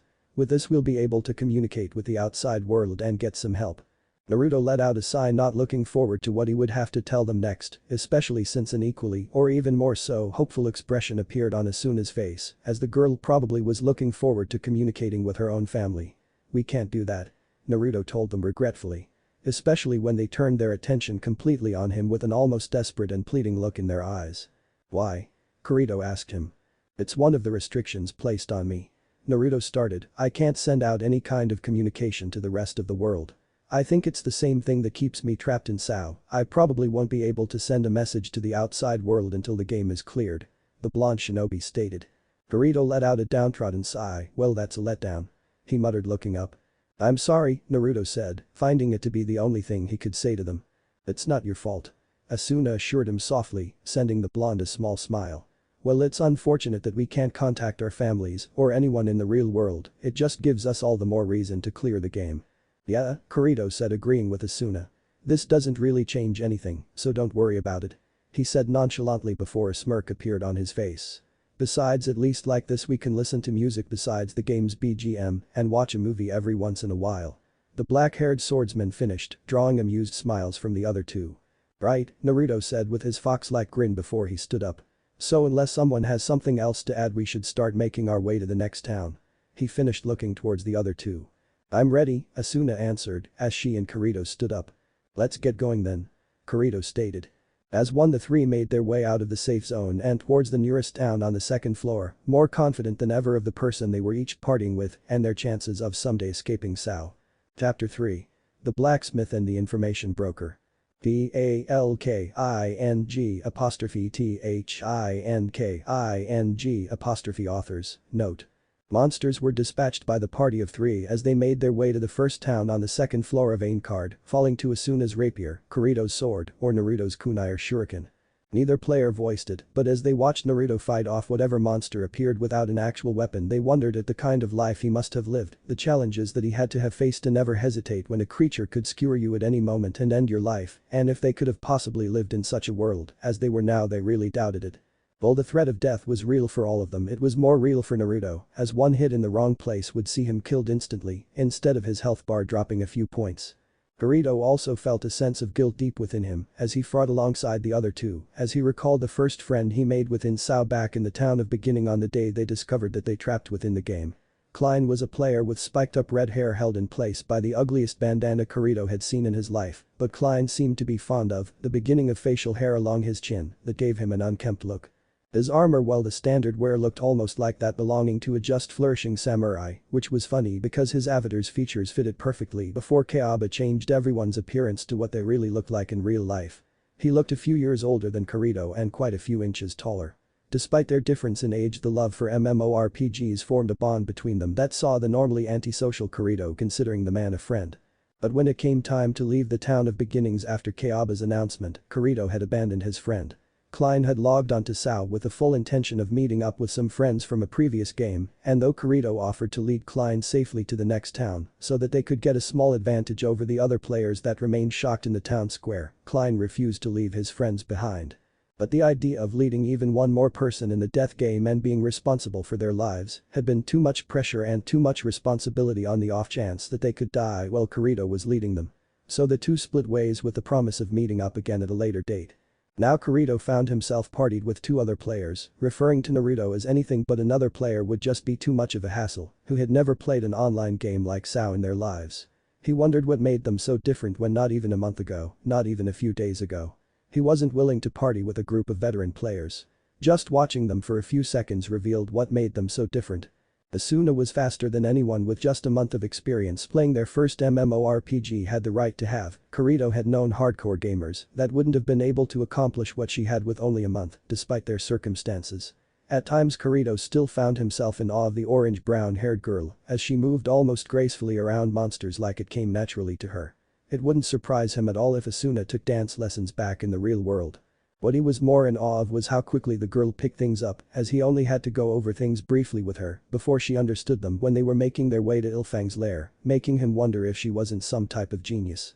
With Naruto it wasn't so hard to determine what set him apart from everyone else. If his story was to be believed, and Kirito found little reason not to, since he was a kid, Naruto had been trained to fight, to survive, and as much as he didn't want to think about it, to kill. For Naruto, going from his world to SAO mustn't have been too much of a big difference, unlike all other players trapped in SAO who probably never had to fight for their lives. Along with the skills the blonde trained over the years to obtain and the jutsu he possessed, he was years ahead of anyone else in the game. Though the fight with the first floor boss proved that Naruto was anything but invincible. That still didn't explain what caused Kirito to so easily to continue to lead them across the second floor. "Hey, what's the matter with you?" Naruto asked Kirito bluntly as he noticed how deep in thought the black-haired swordsman seemed to be. "Huh? Oh, it's nothing." Kirito answered, coming out of his thoughts about his two party members to notice that they were close to the first and main town of the second floor, Urbis. "Looks like we're here," he declared obviously. "Yup," Naruto agreed wholeheartedly. "Let's check this place out," the shinobi said excitedly. Kirito gave Naruto an hesitant grin. "Well, that sounds like fun," the swordsman began. "We should probably go to the weapons shop first and get you a new sword," he advised. "Afterwards we should head to the armor shop. They probably won't have anything all that better than what you could get on the first floor shops, but it never hurts to check," Kirito finished. Naruto blinked a couple times owlishly before threw a fox-like grin Kirito's way as he scratched the back of his head. "Oh right, that's what I was going to do," the shinobi claimed. "Right?" Kirito dragged out unbelievingly. Even with the couple of days that he has known Naruto, Kirito realized when the cerulean-eyed teen was excited about something he could get forgetful and careless to the point that it could be mistaken for stupidity. Asuna couldn't help but giggle a little at Naruto's antics. Naruto was a bit of a mystery to the hazel-eyed girl. She couldn't quite understand how he could be so serious one moment and carefree the next. She supposed it had something to do with the way he grew up. Either way, she was grateful for his easygoing personality, as some of the stories he told of the pranks he pulled made her laugh and made her feel that she was hanging out with a couple of new friends she had made and not trapped in a virtual world. When she was aware of her situation, she wasn't as worried because the confidence Naruto projected was so great that Asuna couldn't help but believe for herself that they would conquer all 100 floors of Aincard. Whatever monster they came across, there wasn't an ounce of hesitance within Naruto when they faced it. You can see it in his eyes, Asuna decided, having caught herself staring into his cerulean blue eyes more than once. "No matter what we face, Naruto believes completely that we can win." "What are you laughing at, Asuna?" Naruto questioned the girl next, taking her hand in his and proceeded to lead her away deeper into the town. "Hey, hold on a sec." Kirito called after the two, noticing that Asuna made absolutely no attempt to free herself of Naruto's grasp and was actually laughing a bit more as the shinobi led her into the town. "You don't know where the weapons shop is?" he pointed out as he rushed to catch up with the two before Naruto ended up taking them all across the town. "Alright, we've finally gotten that taken care of," Kirito muttered. Naruto had ended taking them in the completely opposite direction from where Kirito knew the best weapons shop to be located in the town. After catching up to them, he took them to the weapons shop and then to the armor shop where Naruto got himself a new vest, but that was mostly for the new shirt that came with it as he immediately put his Anbu vest back on since it offered better protection. "Do you really need all those swords?" Kirito questioned Naruto. The number of swords that Naruto had bought at the weapons shop was ridiculous and left the two other players surprised by the sheer number. "Yup," Naruto replied, fixing the sword that he had strapped on his back, the sword obstructing the word Jinchuriki a bit. "Regular swords break easily when I use them, it might be a side effect of my being here. A rare sword might do better, but until I get one I need to stockpile on these," he told them. How many swords have you broken already? Asuna asked curiously. I don't know, Naruto said shrugging his shoulders. 50. He guessed. Seriously, Kirito mumbled, getting Naruto to shrug his shoulders again in response. Well, ignoring that, it's getting pretty late, so we should think about finding a place to stay. Is there an inn close to here? Naruto asked. Yeah, there is. Kirito answered after thinking about it for a second as he got another idea. But I just remembered about this quest outside of the city that we can do. It's not so hard and the reward is to stay in this farmhouse. It might not seem like much, but at least we won't be bothered by other players and the farmhouse has a bath that we could use. He told them. In the blink of an eye Asuna was standing in front of him, her hands holding his arms as her face came in close. Did you say a bath? The hazel-eyed girl asked seriously. Why yes ma'am, Kirito replied, somewhat fearfully, uncomfortable with the intense look in Asuna's eye and her being so close to him so suddenly. Then what are we waiting for? Asuna demanded. Let's get going. She all but ordered. Taking a proper bath was something that Asuna had seriously missed since being trapped in Sao. Alright, Kirito said with a small awkward smile, his eyes closed. Naruto was smart enough not to say anything having past experience with similar situations with Sakura and standing between something she wanted. As they were walking to where the NPC that would assign them the quest was located, Naruto couldn't help but look around at all the players already within the city. There sure are a lot of people here already. Naruto commented. Some of the people he spotted he didn't even recognize as being part of the raid group that had fought Ilfang. In fact he hadn't seen so many other players since Kayaba explained everything back in the town of beginning. They probably got word from the others that the first floor was cleared and used the teleportation gate in the town of beginning to get here. Kirito explained for Naruto's benefit as he too looked at the other players that gathered, noting the faint looks of hope that some carried. Teleportation gate? The shinobi questioned. Yeah, the black-haired swordsman replied. It's a quick way to move between the floors without having to go through every dungeon or floor just to get to the ones higher up or at the lower levels. Of course that only works after the floor boss is defeated and the next floor is opened. Kirito told him as he pointed to the general direction that the teleportation gate was located from his experience in the beta test. I think I get it. Naruto muttered with his arms crossed in front of him and a thoughtful look on his face. Don't worry, you'll catch on soon enough. Kirito assured the blonde, having to remind himself that despite the fact that Naruto could pull up information from the internet and the skills he possessed, he still was new to MMORPG in general. Their conversation was cut off when they heard an angry shout from a nearby male player. What kind bullshit is this? The player demanded. Turning to the source they spotted one player holding up a much shorter player up by his shirt. What's going on? Asuna asked curiously, staring at the scene, like a lot of other players, which was happening a few feet away. I'm not, Kirito began before he spotted the small rug, anvil and hammer and sign that said Nezha's blacksmith. He's a blacksmith. Kirito figured. Blacksmith? What is a blacksmith doing here?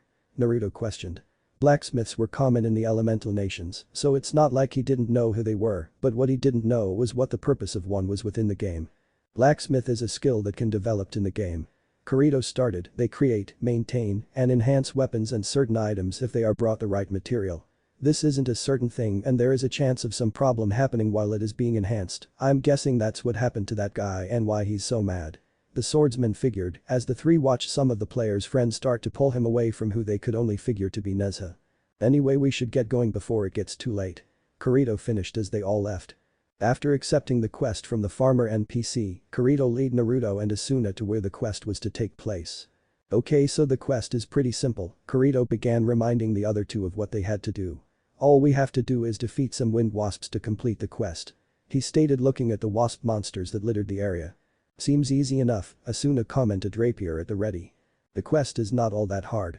Kirito admitted again. It doesn't offer much in the way of experience or kernel, with the only real reward is the chance to stay in the farmhouse, though the wind wasps kind of make up for it with the experience you get for defeating one. But it's perfect quest for a couple of newbies. Newbies, huh? Asuna muttered as he gave the black-haired boy a light glare. So do you think you're better than us? She asked him dangerously. I didn't say that. Kirito hastily said, recognizing the possible danger that he was in. He looked to Naruto for some possible help, maybe even distracting Asuna with telling her a story about a prank he pulled back home. She seemed to enjoy those, but all the shinobi did was give him a pitying look. But you definitely implied it. The orange-brown-haired girl pointed out. Can we not make a big deal about this? The swordsman almost begged. No, let's, Asuna countered. A bet, first one that beats 50 wind wasps wins. The female player stated. The swordsman looked completely unsure if should take the bet and what happens to the person who loses. Kirito asked tentatively. Simple, Asuna answered. The one who loses has to pay for dinner for the winner and Naruto. She said. Me? Naruto pointed to himself dumbly. I'm not going to be part of the bet. He asked. No, Asuna said shaking her head. We need someone to keep track of how many monsters we each defeat to make sure nobody cheats. While a little disappointed that he wouldn't get to be part of the competition, Naruto nodded his head in acceptance. With that cleared up, Asuna turned her attention back to Kirito. Well? She asked expectantly. Fine, Kirito agreed just to keep things from getting more troublesome, whenever you're ready. He said with a sigh. The two players got in their respective ready stances as they waited for a signal from their third-party member for them to begin their competition. Seeing that Asuna and Kirito were waiting for his signal, Naruto brought his hands together in a cross-hand seal. Shadow Clone Jutsu. He shouted, forming a single clone beside him. At the formation of the clone, Kirito and Asuna took off at the wind wasps that had now turned their attention to them as more appeared beside them. Wind wasps were mostly earth and black bee monsters with green stripes and stingers the size of ice picks. With their ability to fly, the wind wasps flew up high before dive bombing at the two players. Kirito dodged to the side of the wind wasp that was closest to him and struck it at its side with his sword. Spinning around on a single foot, Kirito activated a sword skill and slashed at another wind wasp, just re-registering the sound of shattering glass that signified that he destroyed the first wasp. Destroying the second, Kirito spared Asuna a glance to see how she was doing. Asuna walked calmly yet confidently towards a group of 3 wind wasps that were flying towards her, her hazel-colored eyes steeled with pure determination. Raising her iron rapier, it glowed with the activation of a sword skill before unleashing it. The 3 wind wasps fell under a barrage of strikes from Asuna's rapier, flashes of light, the only evidence that they had been struck. The wasps shattered around Asuna before the female rushed at another group of monsters. I might be in trouble, Kirito thought briefly before running at another wind wasp, redoubling his efforts in order so he didn't fall too far behind. Naruto watched Asuna in amazement once more, like the first time he saw her after Ilfang tore her cloak, unable to help think how beautiful the girl looked as her hair flew behind her as she destroyed monsters left and right. For a moment Naruto was so busy watching Asuna, he almost forgot to keep count of the monsters that she had destroyed. Asuna was hardly the fastest person that he had ever seen, but the speed and accuracy of her strikes still left him in awe as each wind wasp was hit no less than 3 times before they were destroyed and the girl moved to her next target. While Naruto kept a careful watch of the number of wind wasps each player destroyed, he also made sure to attack any wasps that snuck up on either player, destroying them before they had a chance to land an attack on either Kirito or Asuna. Naruto wouldn't admit that he kept an extra close eye on Asuna. Several minutes later and many defeated wind wasps, more than enough to complete their quest, Kirito and Asuna were nearing the end of their competition, both of them slightly exhausted. You know, Kirito got out between breaths, we can stop this right here and call this all off right now. He commented somewhat hopefully. Not a chance, Asuna returned. You're paying for dinner for Naruto and me. She stated confidently. Yeah, I didn't think so. Kirito admitted with a muttered sigh as another group of wind wasps respawned in front of them at an accelerated rate. Sparing a glance to look over his shoulder at the cause at the faster respawn rate of the monsters, Kirito was of 2 minds about it. On one hand it meant more monsters they could get experience points off of. On the other they had practically no time to rest and catch their breath as they were constantly fighting the monsters that showed up. Sidestepping a wind wasp stinger, Kirito drove his sword into the base of the wasp's stomach, hitting it in its weak point and destroying it instantly before going after another one. Asuna ran at another wasp, deflecting its stinger and took advantage of the 5-second delay to activate her sword skill linear, and with a single thrust of her rapier Asuna forced the wasp back before it shattered into light particles and to the sound of a window shattering. That's it. Naruto shouted, bringing the competition to a close as he dismissed his clone and dashed at the small group of wind wasp that Kirito and Asuna still had to fight, helping them destroy the remainders. So, Kirito said after the last wind wasp was destroyed and another didn't immediately take its place. Who won? He asked. With a score of 46-50, Naruto began purposely drawing out, telling them who won. The winner is Asuna, he finished with a fox-like grin. Oh man, that sucks. Kirito muttered, his head dropped in disappointment. And I was so close too. He continued, letting out a sigh before looking over at Asuna. Looks like you won, Asuna. Kirito finished. Was there ever any doubt? Asuna replied with a smirk on her face as a translucent screen appeared in front of her. Looking over everything she got from the wind wasp, she spotted something that grabbed her attention. What's this? The female wondered as she materialized the item. In her hands a rapier appeared. It was a thin sword with a dark green dome-shaped guard. Asuna's eyes trailed from the rapier's hilt all the way to the tip of the sword. Wind fluid, she said, reading the name of the weapon out loud. Seems like you got lucky with that last kill, Kirito commented. That's a monster drop. He informed both Naruto and Asuna before a thoughtful look crossed his face. Now that I think about it, Wind Wasp also drops Wind Wasp Needle, which we can use to enhance weapons. Kirito continued. With both we can make the wind fluid even stronger. So we'll have to find a blacksmith. Asuna clarified. Yup, Kirito replied. Although we should wait until tomorrow since it is getting late. He remarked as the sun had already begun to set since the start of their little competition. Alright, Naruto said, agreeing. Besides, I could use a bath. A reminder of what the reward for the quest that they just completed snapped Asuna out of her reverie of her new weapon. In an instant Asuna had her new rapier just inches away from Naruto's face as she fixed him with a steely glare. Not before me. She said evenly, got that? Gee, got it, Naruto replied nervously with a sweat drop. Good, Asuna continued cheerfully as she swapped out her iron rapier for the wind fluid and had it sheathed at her waist. Naruto and Kirito stood next to each other, watching Asuna walk away with a skip in her step while they had blank looks on their faces. She's Naruto began but trailed off at the end, not sure what to say. I know, Kirito replied, patting Naruto on the shoulder, not quite sure what he was agreeing with, but agreeing nonetheless. I know. He finished walking after Asuna. With a sigh and a shake of his head, Naruto followed after his two party members. Kirito and Naruto were sitting at the table within the farmhouse, having just finished eating the dinner that they had been able to prepare for themselves, Naruto including a few bowls of ramen, while Asuna enjoyed her much anticipated bath in the bathroom above them. Currently the two were discussing their plans for the next day, besides finding a blacksmith so that they could enhance Asuna's wind fluid and Kirito helping Naruto understand more things about the game. Why does this have to be so complicated? Naruto shouted, grabbing his hair in frustration. Kirito laughed a bit at Naruto's frustration with understanding some rules of the game before sparring him a smile. Don't worry about it. It sounds more complicated than it really is. He assured the blonde shinobi. Just don't think about it and play the game and it will all seem much easier. Kirito promised. If you say so, Naruto grumbled, his head resting on the table. Kirito was about to ask Naruto more about the elemental nations, curious to learn more about the other world that his friend was from, when Naruto suddenly stood up and walked towards the door. Where are you going? Kirito asked. Outside to train, Naruto answered. I need to clear my head. Okay, the black-clad swordsman replied, following Naruto outside, wanting to see what kind of training a shinobi went through in order to get stronger.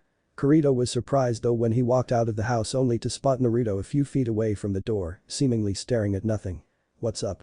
Kirito asked curiously. Listen, Naruto said softly. Can't you hear that?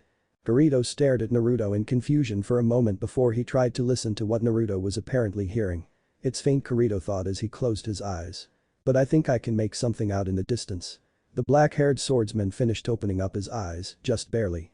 Kirito said, answering Naruto's question and wondering how the shinobi managed to hear it. Come on, let's go. Naruto instructed, taking off in a sprint. Kirito only hesitated for a little bit before he rushed after Naruto. The two soon came upon the scene of two people chasing after a third, whose form was mostly hidden by a dark brown cloak that they were wearing. Are those ninjas? Kirito asked, looking at Naruto questioningly when he noticed the appearance of the two players chasing after the third. An annoyed scowl appeared on Naruto's face at the sight of the two ninjas, both of them dressed in black clothing and masks that covered a majority of their faces. Without saying a word, Naruto began running faster than before in a single bound the shinobi jumped above the two wannabe ninjas and landed between them and the player they had been chasing. I don't know what you bastards are trying to do. Naruto began pulling out a couple of kunai and holding one in each hand. But unless you want me to kick your asses, you leave right now. The blonde shinobi ordered. The two ninjas gave what Naruto assumed to be incredulous looks through their masks, about to completely ignore Naruto's suggestion when Kirito's voice came from behind them. If I were you, Kirito started, causing the two ninjas to swirl around to see the black-haired player standing with his sword at the ready. I would do as he says and leave. The two ninja cosplayers looked at each other unsurely before one decided to speak up. We're not leaving until that bitch tells us where the quest NPC we want is located. One ninja declared angrily. I'm not telling you anything. A female voice from behind Naruto declared, her features were mostly obscured, but it was still clear that she was sticking out her tongue out at them. The two ninja bristled visibly at the declaration, but before they could do anything a kunai zipped by them, coming close to hitting one of them, but missing by mere centimeters. The two instantly turned around to face Naruto, but were completely caught off guard when Naruto appeared next to them, the other kunai he had pressed against one of them, and his sword pressed against the other. Last chance, Naruto warned. Leave now. Why, you wouldn't dare. A ninja said somewhat fearfully. If Naruto even scratched them, his cursor would change colors and mark him as an orange player, a criminal with inane card. Well, they were going to force the female player to tell them where the quest NPC they would have stopped before their own cursors changed. You want to bet? Naruto threatened, moving the blades closer. A few 10 seconds followed before one of them finally caved in. Okay, the man said. We'll go. He agreed, his companion nodding his head only a small bit as he did his best to keep his eyes on the blade pressed against his neck. The three players watched as the two ninjas left in a hurry before the cloaked female player turned her attention to the two who helped her. Thanks for the save. The female player said gratefully. Those two were being really annoying, she admitted before her stomach growled. You wouldn't happen to have some food, would you? The girl asked sheepishly while holding her stomach. Kirito and Naruto watched as the girl who introduced herself as Argo wolfed down a few bowls of ramen that Naruto had placed in front of her, along with anything else that she could get her hands on. Just how many bowls of ramen do you have? Kirito whispered to Naruto. Enough, Naruto whispered back. Though eventually Naruto realized he would have to do something to come by food, seeing even his sealed supply of ramen wouldn't last forever. Ah! The girl exclaimed in satisfaction, patting her full stomach. That was delicious. She stated happily. Looking at her, Naruto once more noticed her features starting from her brown eyes and curly auburn hair. She wore full body cloth and leather armor under her cloak. But what drew Naruto's attention the most was the painted whisker marks, 3 on each cheek, though her whiskers made her look like a mouse instead of a fox. Naruto wasn't sure if he should feel insulted by the whisker marks or not. Thanks for the food. You're welcome, Kirito replied with a smile. Do you mind telling us why those two guys were chasing you? He asked her curiously. Argo hummed thoughtfully before answering.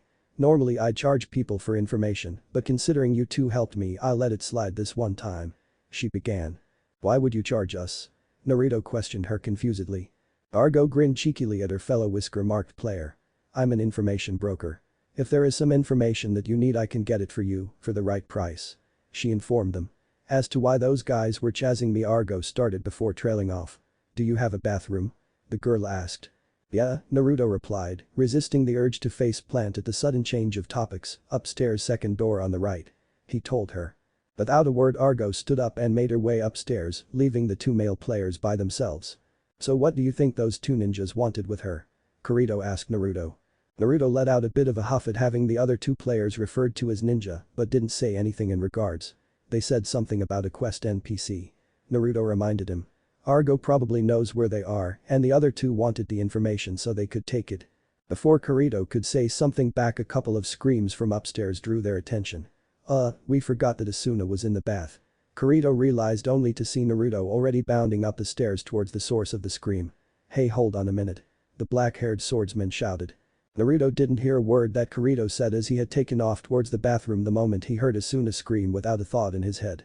That's why when he reached the second floor, he ran to the bathroom, passing an embarrassed Argo, without stopping until he was at its door. Asu, Naruto shouted in concern only to be cut off mid-sentence as a lot of bathroom supplies were thrown at him.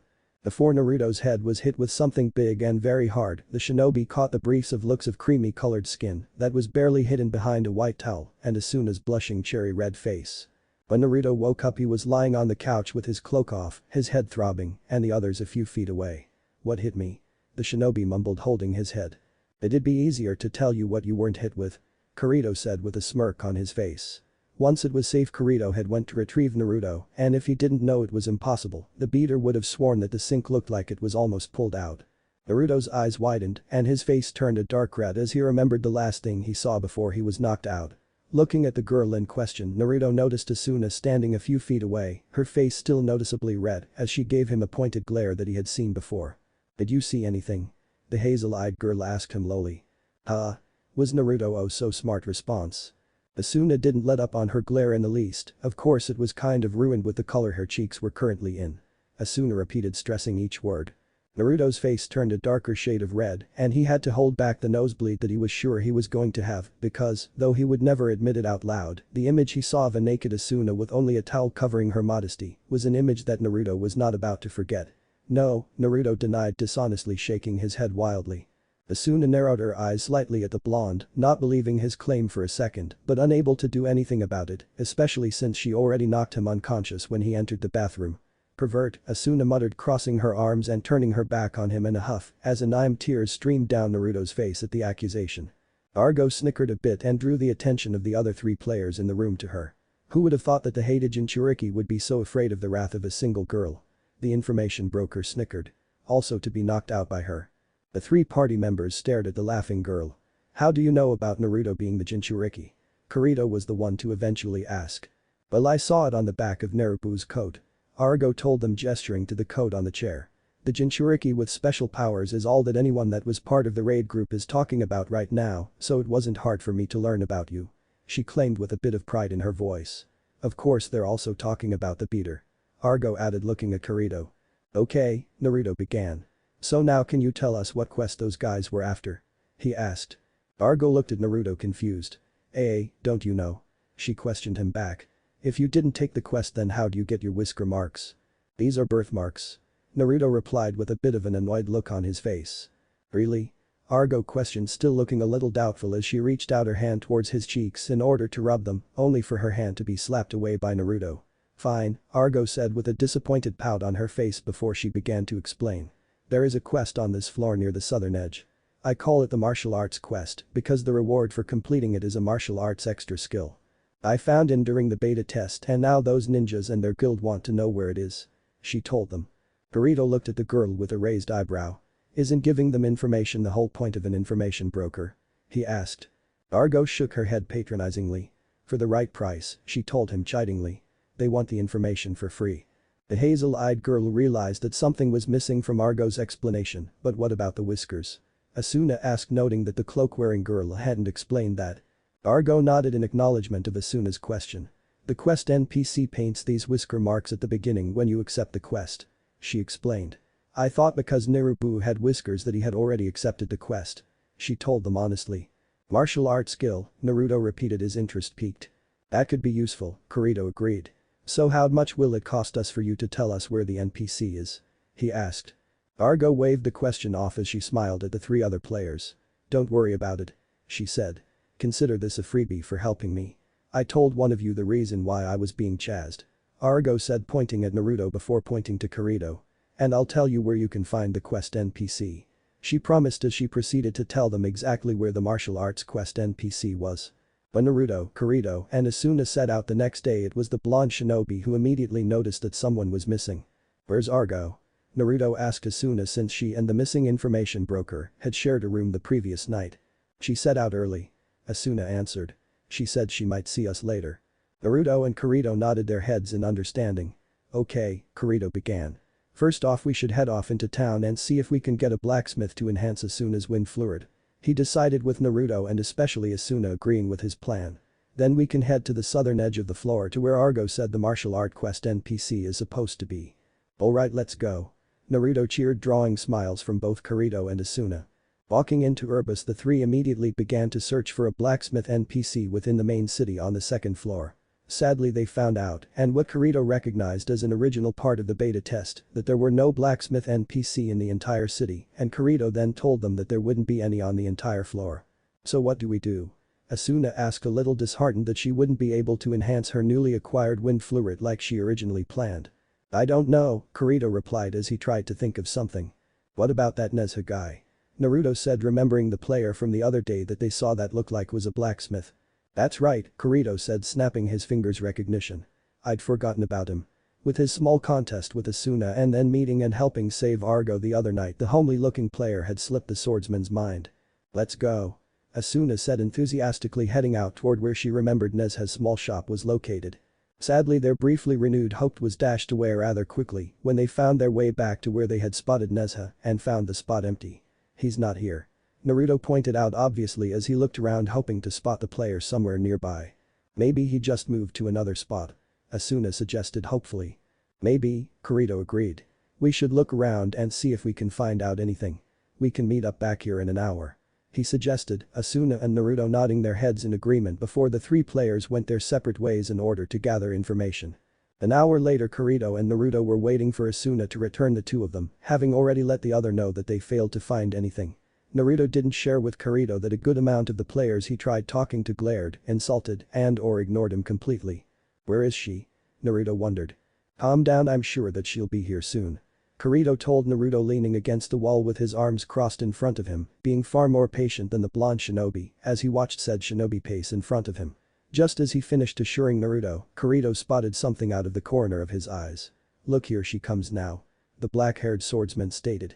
Spinning around, Naruto saw Asuna running towards them with a pleased smile on her face. Coming to a stop in front of them, Asuna's smile became all that much brighter, proud at her accomplishment, especially when it became obvious that Naruto and Kirito failed to learn anything. "I found where Nezuha went.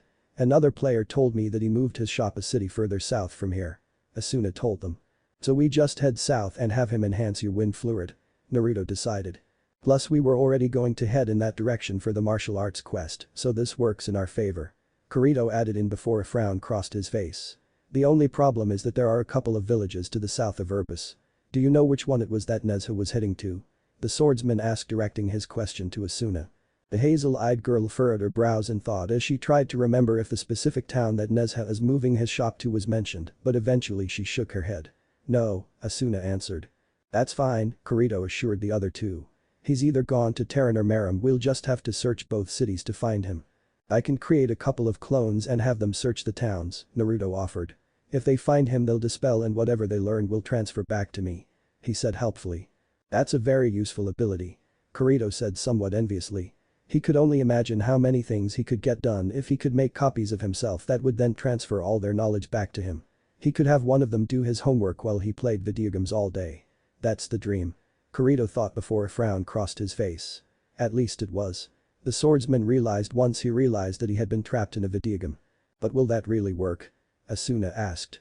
She had been feeling a little guilty for all the time that Naruto and Kirito were spending just to help her enhance her wind fluid, so she honestly hoped that Naruto's clones did work so that they could focus on something else for a while the clones searched for Nezuha. "Yup," Naruto replied. "My clones can do anything I can.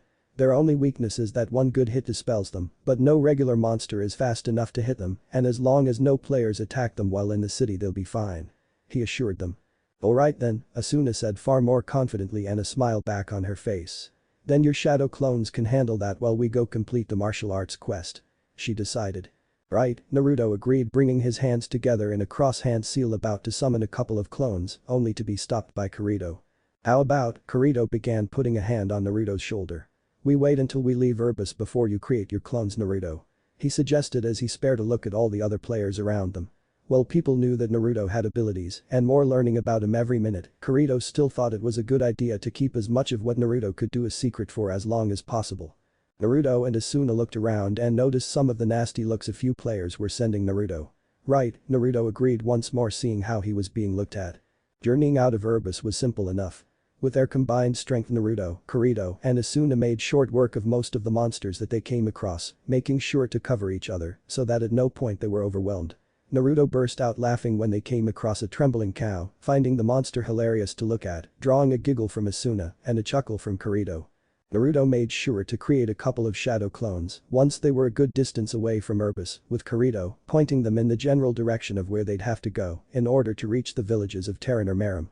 Following Argo's directions, the three headed south towards the highest mountain that they could see, knowing that at its summit they would find a hut where the quest NPC lived. "What's wrong, Naruto?" Asuna asked a cerulean-eyed teen after a while, and noticing how the blonde shinobi seemed to be fidgeting, drawing the attention of Kirito at the same time. "It's nothing," Naruto replied dismissively. "Just not used to traveling so slow," he finished. They had been walking at a leisurely pace since they left Urbis, and for a shinobi who was used to jumping through the trees and running across the land, this pace was nearly unbearable for Naruto. Sadly, that wasn't the only thing that bothered Naruto about being stuck within Sao.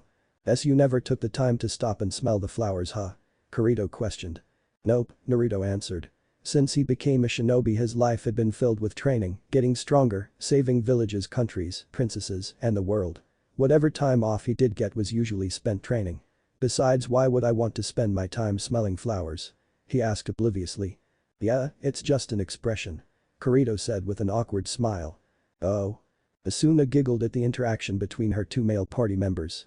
At the foot of the tallest mountain that the three players could find on the southern edge of the second floor, the three players each looked up at the tip with slightly slack-jawed expressions on their faces at how tall the mountain was. "We're supposed to climb that," Kirito muttered loud enough for the other two to hear. "That'll take all day to climb," he guessed before turning to face Naruto and Asuna. "Maybe we should just head back and find Nezuha," the black-haired player suggested. On the way to the mountain, one of Naruto's clones had dispelled, letting the blonde shinobi know that Nezuha was in Terran village. Naruto then created another clone and sent it to Terran in order to keep tabs on Nezha. Asuna refused, shaking her head in disagreement. "We'd have to come back and climb it eventually, might as well get it over with now," she countered. "Good point," Kirito relented with a sigh. "Light," Naruto cheered.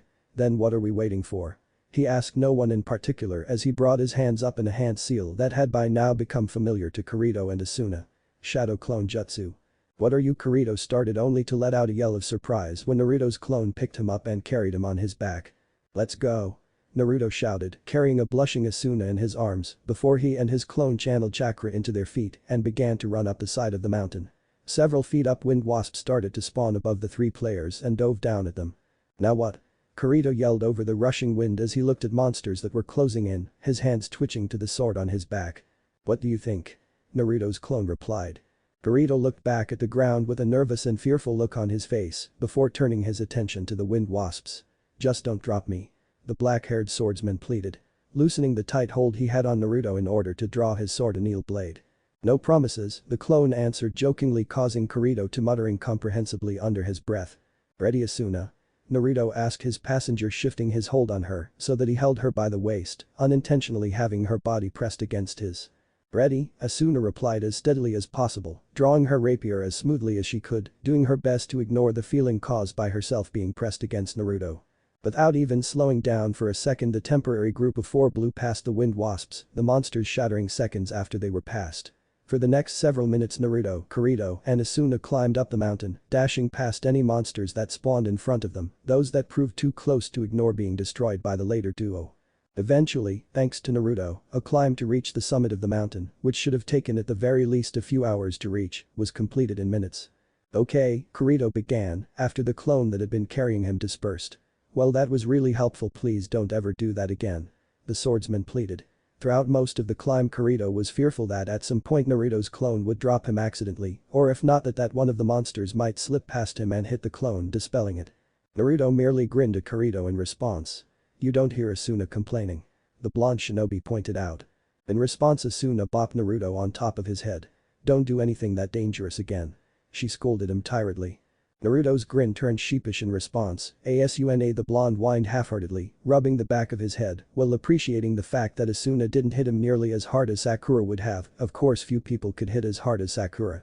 Looking around, the three players noticed a small hut a short distance away and someone leaning against the wall of the hut. "Yo," Argo greeted the three once they were close enough. "Looks like you made it," she pointed out obviously, "but how?" The whisker-marked girl asked curiously, having seen the three appear on the side of the mountain, with a clone of Naruto's carrying Kirito. "How'd you get here so fast?" Naruto asked instead while pointing at the auburn-haired girl, stupefied. Argo grinned cheekily back at Naruto. "Secret," she replied, "unless you'd like to pay for the information," she added. "No thanks," Naruto deadpanned. "Aw, you're no fun, Naruto," Argo bemoaned. "Then how about letting me rub your whiskers?" she offered, reaching out her hand towards him. "No," Naruto answered, smacking her hand away. "Come on," Argo insisted. "I'll let you touch mine if you let me touch yours," the information broker proposed, once more reaching her hand out towards Naruto, only to have it smacked away again. "Why do you want to touch his whiskers so much?" Asuna asked curiously. Argo's eyes glinted as she answered Asuna's question. "My whiskers are painted on," Argo started, "but is are real. I want to see if I rub them if Naruto will start to purr like a cat," she explained before throwing her arm around Asuna's shoulder and bringing her close. "Don't you want to see that for yourself, Achan?" Argo questioned with a sly smile on his face. Asuna actually considered it and couldn't help become curious herself, silently thinking it would be adorable to see Naruto purr. Noticing the intense looks that both girls were now sending him, Naruto became slightly nervous. "Hey," the shinobi began. "These are birthmarks, so why would I purr? Besides, I'd be more like a fox than a cat," Naruto reasoned. "And foxes don't purr, right?" He finished, looking at Kirito questioningly, who shrugged his shoulders, not knowing the answer to the question himself. "We'll see," Argo said as she withdrew her arm from around Asuna, letting the matter drop for now. "So you three ready to take the martial arts quest?" she asked, looking at the three players eagerly. Both Kirito and Naruto nodded their heads in confirmation. Asuna shook hers, indicating that she wouldn't be taking the quest and drawing curious looks from the other three players. "This doesn't seem like the thing for me," Asuna explained. "So I think I'll just sit this one out and just watch from the sidelines," she told them. "Are you sure?" Naruto asked her carefully. Asuna nodded her head, sparing Naruto a small smile. Yup, hand to hand seems more like your thing. I'd rather stick with my rapier. Asuna said, placing a hand on her wind fluid. Alright then, Argo said, clapping her hands and drawing the three players' attention back to her. If that's settled, let's get the quest started. She said excitedly. In all honesty, she was looking forward to what Kirito looked like with whiskers. She'd also be interested in how Naruto would look like with the whiskers that the quest gave him, but considering that he already had whiskers, she didn't really have anything to look forward to. Naruto was the one to knock on the door as Kirito and him stepped forward while the girls hung back a bit. The door was opened by a male NPC with short cropped black hair, sleeveless gray shirt and brown pants. His skin was slightly tanned and highly defined muscles on his arms. The NPC gave them a pleasant smile. Greetings, you must be really strong to have climbed all the way to the top of this mountain. The NPC said, completely unaware that Naruto, Kirito, and Asuna had technically cheated and taken a shortcut to get to the summit of the mountain. Are you possibly here to learn the secret behind my fighting technique? The NPC questioned. Transparent screens appeared in front of Kirito and Naruto before both male players pressed the button to indicate that they would be accepting the quest. Very well, follow me. The NPC instructed as he walked out of his own hut and proceeded to lead the four around the back. Walking around the hut, the players came upon the side of two giant boulders in an open space. In order to learn my technique, you must split these boulders in half by using the palms of your hands. The NPC explained before pulling out a small jar of paint from behind his back. But first, he continued, as he quickly painted a set of whisker marks on both their cheeks similar to the ones on Argo's face, 3 whiskers on each cheek. Now you may begin. The man finished before proceeding to walk back into his hut. Asuna and Argo took a moment to take in the addition to whiskers to the male players' faces, while Kirito and Naruto looked at each other. The paint on Naruto was hardly noticeable as the painted whiskers were directly over Naruto's own, giving them only a slightly thicker appearance at the beginning. The whisker marks that Kirito sported were far more noticeable. Like Argo, he had 3 on each cheek for a total of 6 that were colored a dark brown. So how do I look? Kirito asked nervously with a forced smile on his face. While he had known about the whiskers being painted on whichever player accepted the martial arts quest, he wasn't aware of what he would be required to do, and looking at the size of the boulder, the beater was worried if he'd be able to complete the quest or not.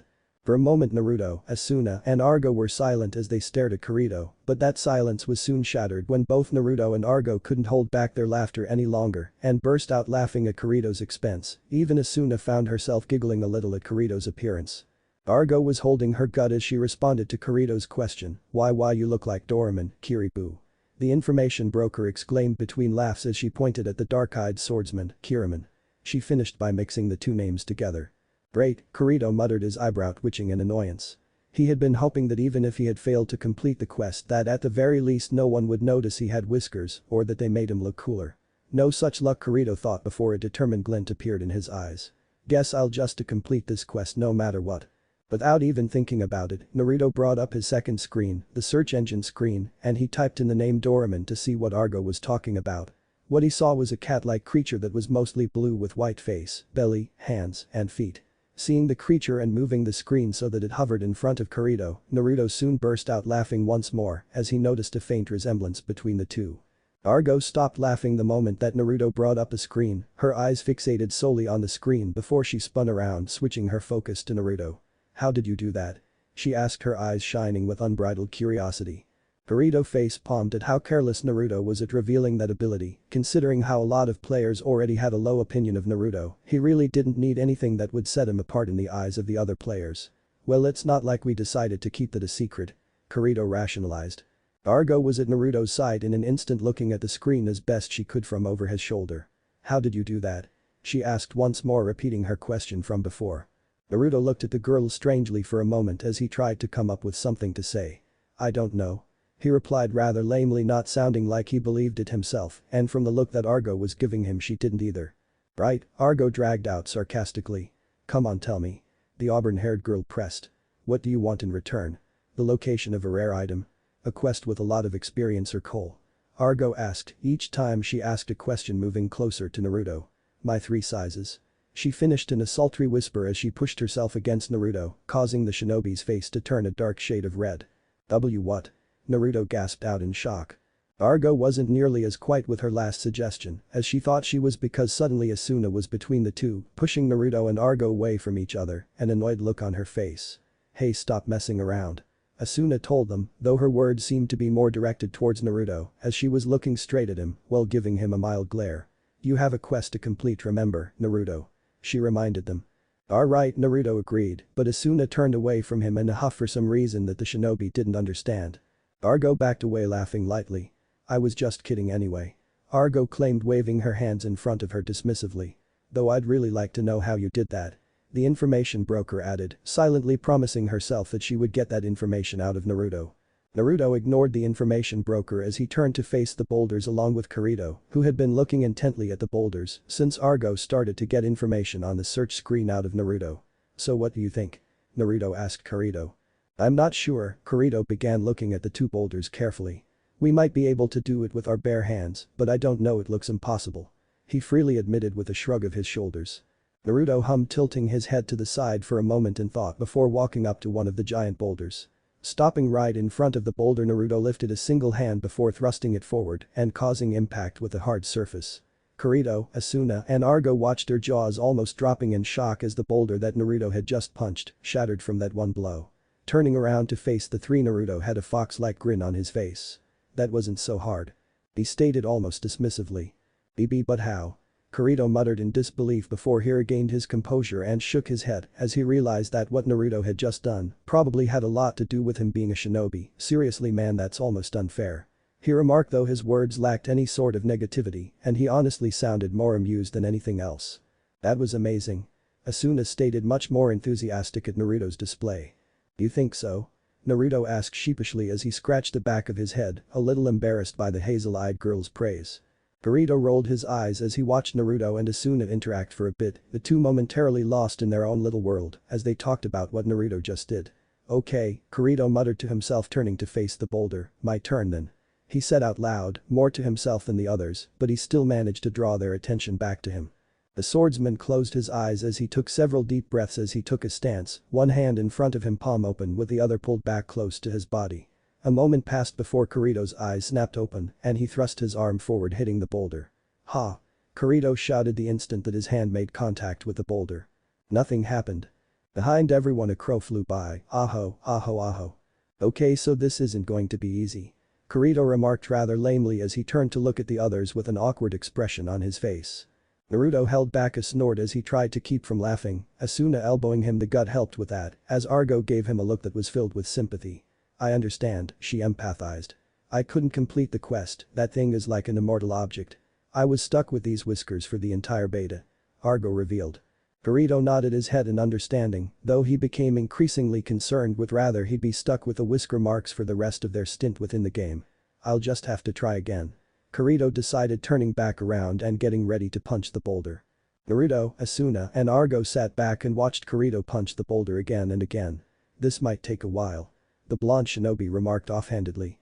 Several hours later the sun had already begun to set and the three players were still watching Kirito strike at the boulder with very little, none really, progress. Okay, Kirito began as he took a seat on the ground across from the others as he took a small break. This is seriously unfair. The black-haired swordsman complained. You were able to split that rock with one blow and I've been at this all day and haven't done anything to it. The black-clad player stated, sounding the smallest bit jealous as he gazed at Naruto. The blonde player scratched the back of his head. Sorry. Naruto apologized uncomfortably. Kirito let out a sigh before waving off Naruto's apology.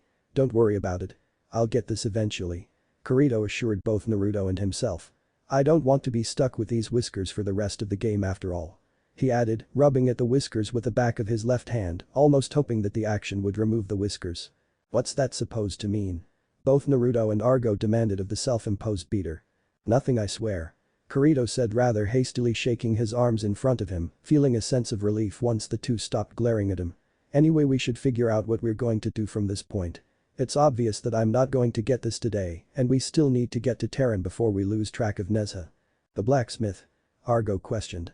Yeah, Asuna confirmed before tilting her head in confusion. How did you know that? She asked, sure that she and none of the others had mentioned the blacksmith since meeting up with the information broker. Yufufufu, I gather information, of course I'm going to know about the first ever blacksmith in Aincard. Argo told Asuna, waving her finger in mock disapproval. The other players nodded their heads in understanding before Kirito continued, if we leave now we can probably reach Terran right before sunset.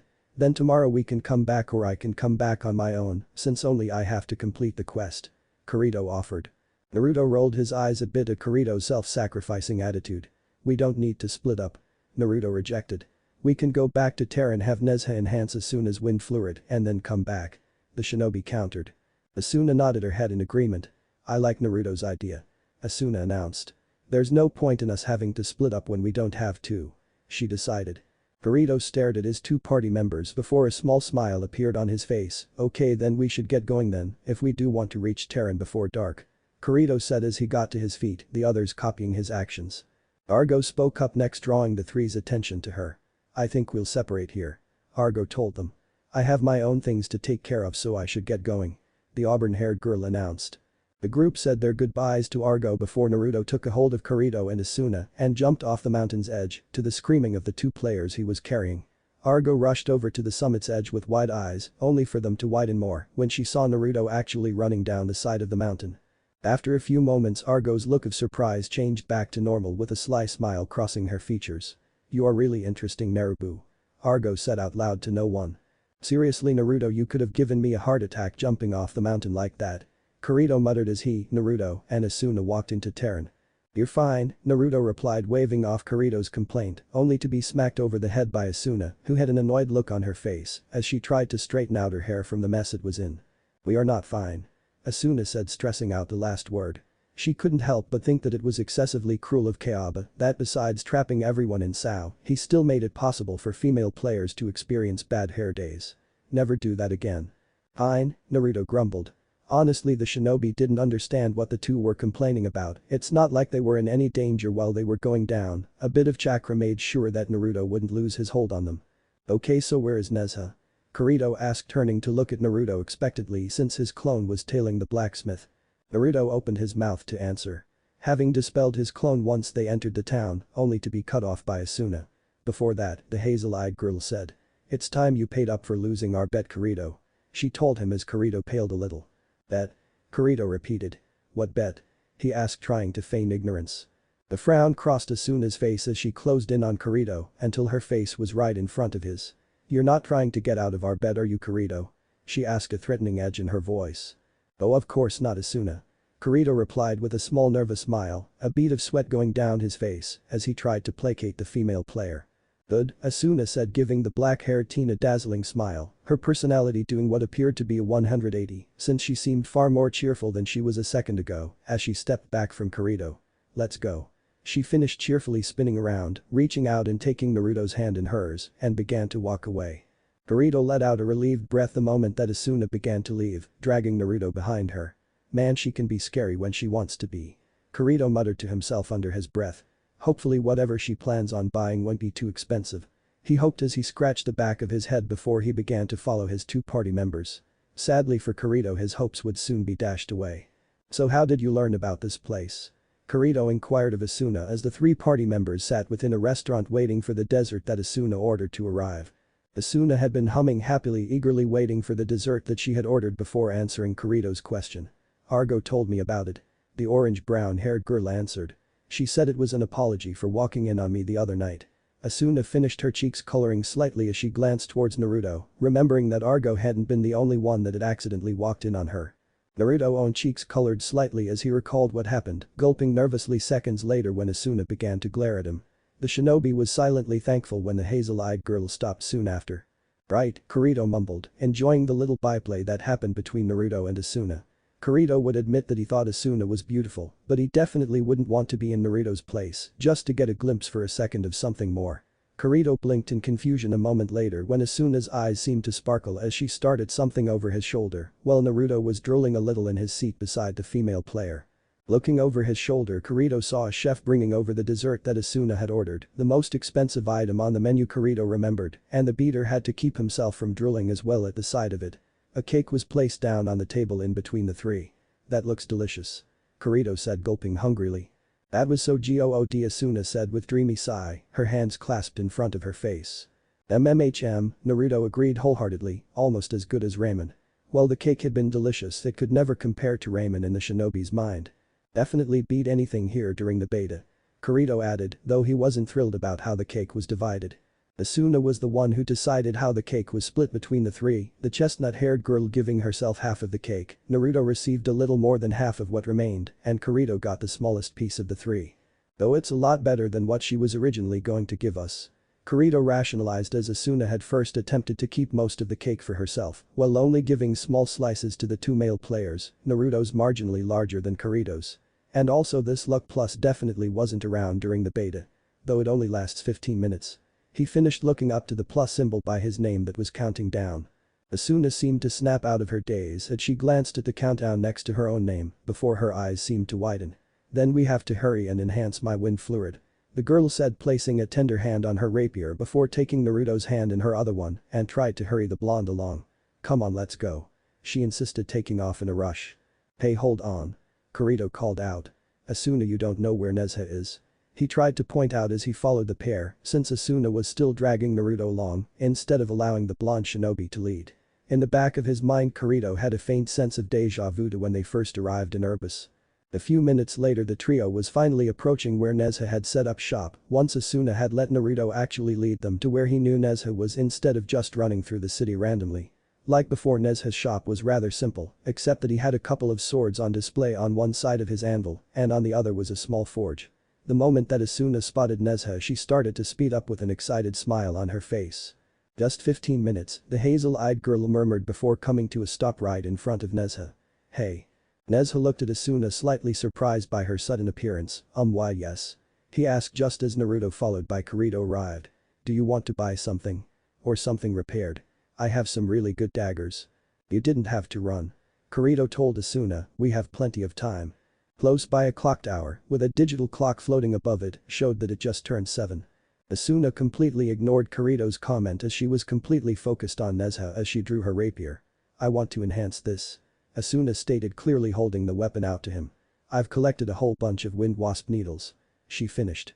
Nezuha lowered his head seemingly in thought. His face shadowed by his hair so that the look that appeared in his eyes when he spotted Asuna's rapier was missed by the others. Oh okay, request accepted. Nezuha said, taking the rapier from Asuna. Now then, let's start.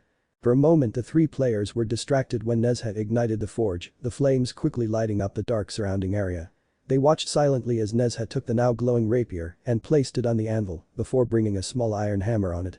Asuna flinched a little at the first strike, something that wasn't missed by either Naruto or Kirito. Hey, it's going to be okay. Naruto said, trying to reassure the orange-brown-haired player from where he stood to her left. You've done everything you could. Kirito added from Asuna's right. With the luck pulse there is a 95% success rate, so it'll be fine. Asuna gave the barest hint of nodding her head to indicate that she did hear what Kirito said. A second passed before Asuna tentatively reached out to her left hand and took Naruto's hand in hers. Naruto looked at Asuna, slightly taken by surprise at her grabbing his hand. For the last couple of days they've held hands a few times, but that was mostly to lead to others in some random direction. This, Naruto realized, was somehow different from those times. They weren't rushing off somewhere in excitement without thinking about what they were doing. Naruto could see it clearly, despite the brave front that Asuna was trying to put forward to hide how nervous she actually was. Taking Asuna's hand more firmly in his, Naruto squeezed it as a sign of reassurance and comfort. It'll be okay, Naruto repeated again softly. Yeah, it's going to be fine. Asuna agreed. Even if it fails it won't break, right? She asked the group's most knowledgeable player. Kirito nodded his head once in confirmation. Yeah, right now it's a +4, right? At worst it will downgrade it to +3. The beater said. So it's not like it breaking could ever happen. Ping. The sound rang almost deafeningly to the three players, none more than Asuna. Their eyes were fixated on the wind fluid that lay on the anvil, now broken in two halves before shattering completely. Asuna's eyes were wide, disbelieving, her expression almost broken, the girl looking like she might collapse at any moment if Naruto hadn't put his arms around her to keep her up. I'm sorry. Nezuha shouted, bowing to the trio. I'll give you a full refund. I am so sorry. He apologized. It took a moment, but Kirito eventually was able to snap out of his stupor. Hey, hold on.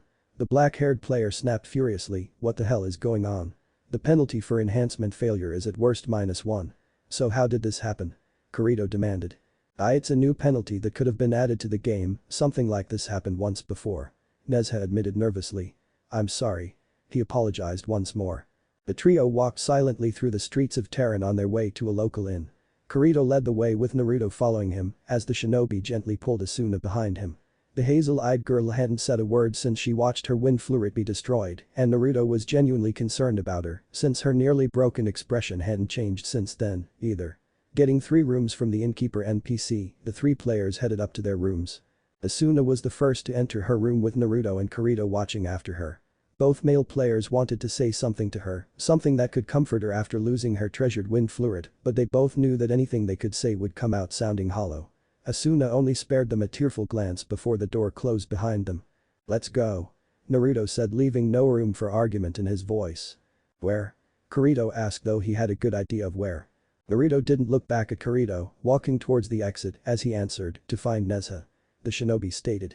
With Kurama, Naruto was able to sense the negative emotions in others, but his instincts cultivated with his upbringing told him when something wrong. Naruto and Kirito stood around a corner in an alley from where Nezuha was located. The two were spying on Nezuha, trying to find some clue as to what happened while the blacksmith was enhancing Asuna's wind fluid. Sadly, at the moment all their spying had resulted in nothing at the moment. Suddenly Naruto's hand snapped up and looked like he was trying to get a hold of something in midair. "What are?" Kirito began to ask but stopped mid-sentence. "Ain't Naruto no fair," Argo's voice came out of nowhere before the auburn-haired girl appeared out of thin air, her hand dangerously close to his whisker marks. "I was so close." The information broker whined childishly. "How'd you know I was there?" she asked. "You can't sneak up on a ninja," Naruto returned with his fox-like grin. Kirito rolled his eyes a bit before he looked around the corner of the building they were hiding behind to make sure that Nezuha and whoever else he might be with hadn't heard them. When he saw that Nezuha was still oblivious to their presence, busy dealing with another player, Kirito turned his attention back to Argo. "It's good you got here so quick, Argo. Now do you have the information we asked about?" Kirito asked the auburn-haired girl. "So serious, Kiribu," Argo remarked with a grin on her face before becoming deadly serious. "But it's just like Naruto and Kiribu sensed that in a short amount of time, there have been 7 different cases like the one you two told me about. This isn't a coincidence," Argo revealed. "All cases involved high-level players that lead the front lines losing rare weapons. And this guy is involved," Naruto stated with a scowl as he glanced over at Nezuha, not a single doubt in his mind that the blacksmith was somehow involved with everything that was going on. "But what would be the point?" Kirito asked. "They'd just be reducing our overall strength. Our chances of ever getting back to the real world are just getting farther away," he said, trying to make sense of why someone would do something that would make things more difficult for them. Besides that, he also felt anger for his friend also being a victim of this scam. Argo shrugged her shoulders. "They might not have any other reason than to collect rare weapons," she answered. "It improves their own chances of survival, and if they have to they can sell whatever they steal for a good price." Naruto stopped glaring at Nezuha, the player having broken into a sweat that he didn't know the cause behind, to look at Argo curiously. "But isn't there some way to keep players from stealing from one another?" he asked. Argo nodded her head in response. "Even though that is true, there are some imperfections that could be taken advantage of if a player knows about it," she said thoughtfully. The beater raised an eyebrow curiously. "Imperfection?" Kirito repeated. "You mean a bug? Why hasn't it been fixed?" The auburn-haired girl shrugged her shoulders once more. "Though this is not the beta, not all bugs can be expected to have been fixed in SAO. The administrators could have also purposely made it a part of the game." Argo explained the best she could with the information that she managed to gather. "If people are stealing rare weapons, then as soon as wind fluid wasn't destroyed," Naruto said. "Then what was it that we saw destroyed?" "A fake," Kirito realized. "At some point Asuna's weapon was switched out with a fake, but when? Was there any point when it was being reinforced that it could have been switched?" Argo questioned the 2 male players. "After it was handed over, when everyone's eyes were off it even if for just a second," she pressed. Both boys were deep in thought, trying to think of a moment when they took their eyes off the rapier, something that both were having trouble coming up with since the 3 of them were very excited as they watched Nezuha worked and hardly spared a moment to look away. After a couple of seconds both had an epiphany as they remembered the same thing at the exact same time. "The forge," Naruto and Kirito said at the same time. "Okay," Naruto continued. "So we figured all this out, but what about Asuna, what about her wind fluid, how do we get it back?" he asked. A very real and very big part of Naruto wanted to do nothing more than walk over to Nezuha right then and there and beat the shit out of him until he returned Asuna's wind fluid. Kirito was deep in thought when his eyes suddenly widened. Looking around wildly for a moment, Kirito spotted the clock tower that showed it was only a few minutes too late. "We have to go," he said in a hurry, barely taking enough time to transfer some kernel to Argo before taking off. Naruto was a bit caught off guard but followed after Kirito, making sure to transfer his half of the payment to Argo as he went. Catching up with the running swordsman, Naruto tried to get his attention. "Kirito, what is it?" Naruto questioned the gamer. "I think I know of a way to get Asuna's wind fluid back, but if we don't hurry it'll be too late." Kirito said, not willing to slow down in the slightest to answer Naruto's question. The veteran player was caught off guard when he felt himself get picked up and suddenly moving far faster than he was before. "Then we can't waste any time," Naruto shouted, sprinting down the street, little more than a blur to most players. Behind them, Margot let out a huff, crossing her arms under her chest at being left like that by the two male players without even a proper goodbye. Asuna lay in her bed trying to figure out what she was going to do. The simple answer was to get another rapier. She already had a few spares that she bought from the weapon shop the other day. Only it wasn't that simple.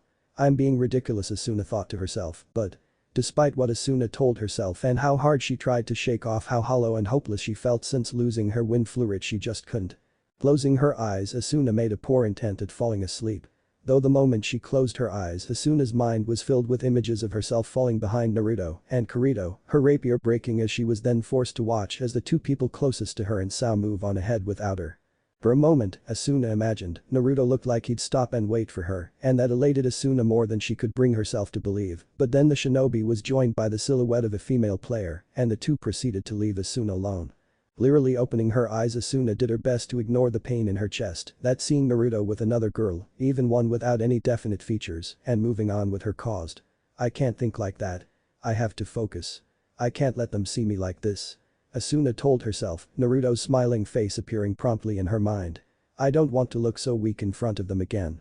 She finished, knowing that she had already shown them herself, nearly breaking down into tears. Never again. She silently promised herself. Asuna wasn't giving any more time to think about what she was going to do because at that moment some large object crashed through her window, flew over her, and landed at the foot of her bed. Absently she noticed that someone was screaming.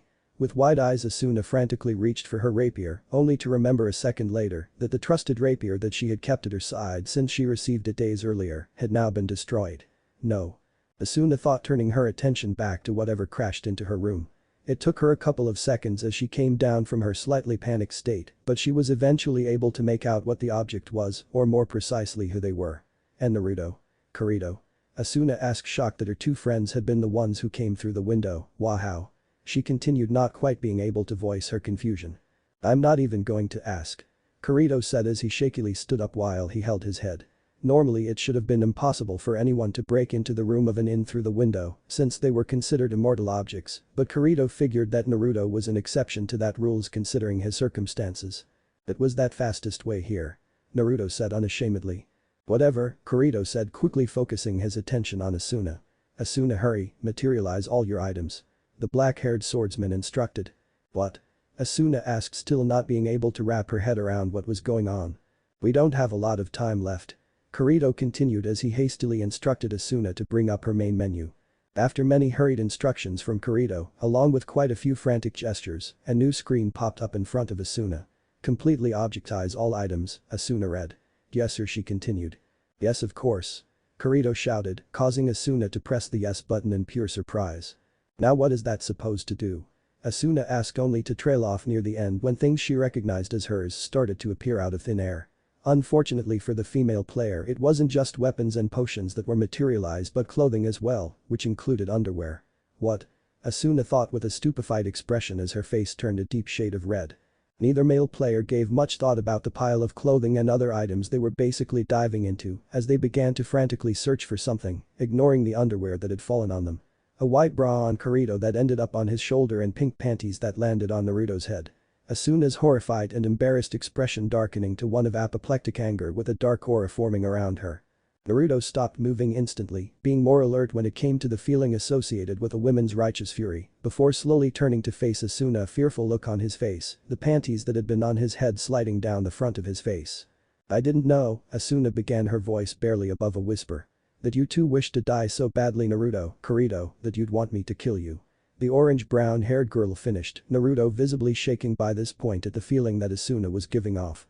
"Hey Kirito," Naruto called out to his fellow male player, who was completely oblivious to Asuna as he continued to search through the pile of items, unintentionally putting his hand into the pile.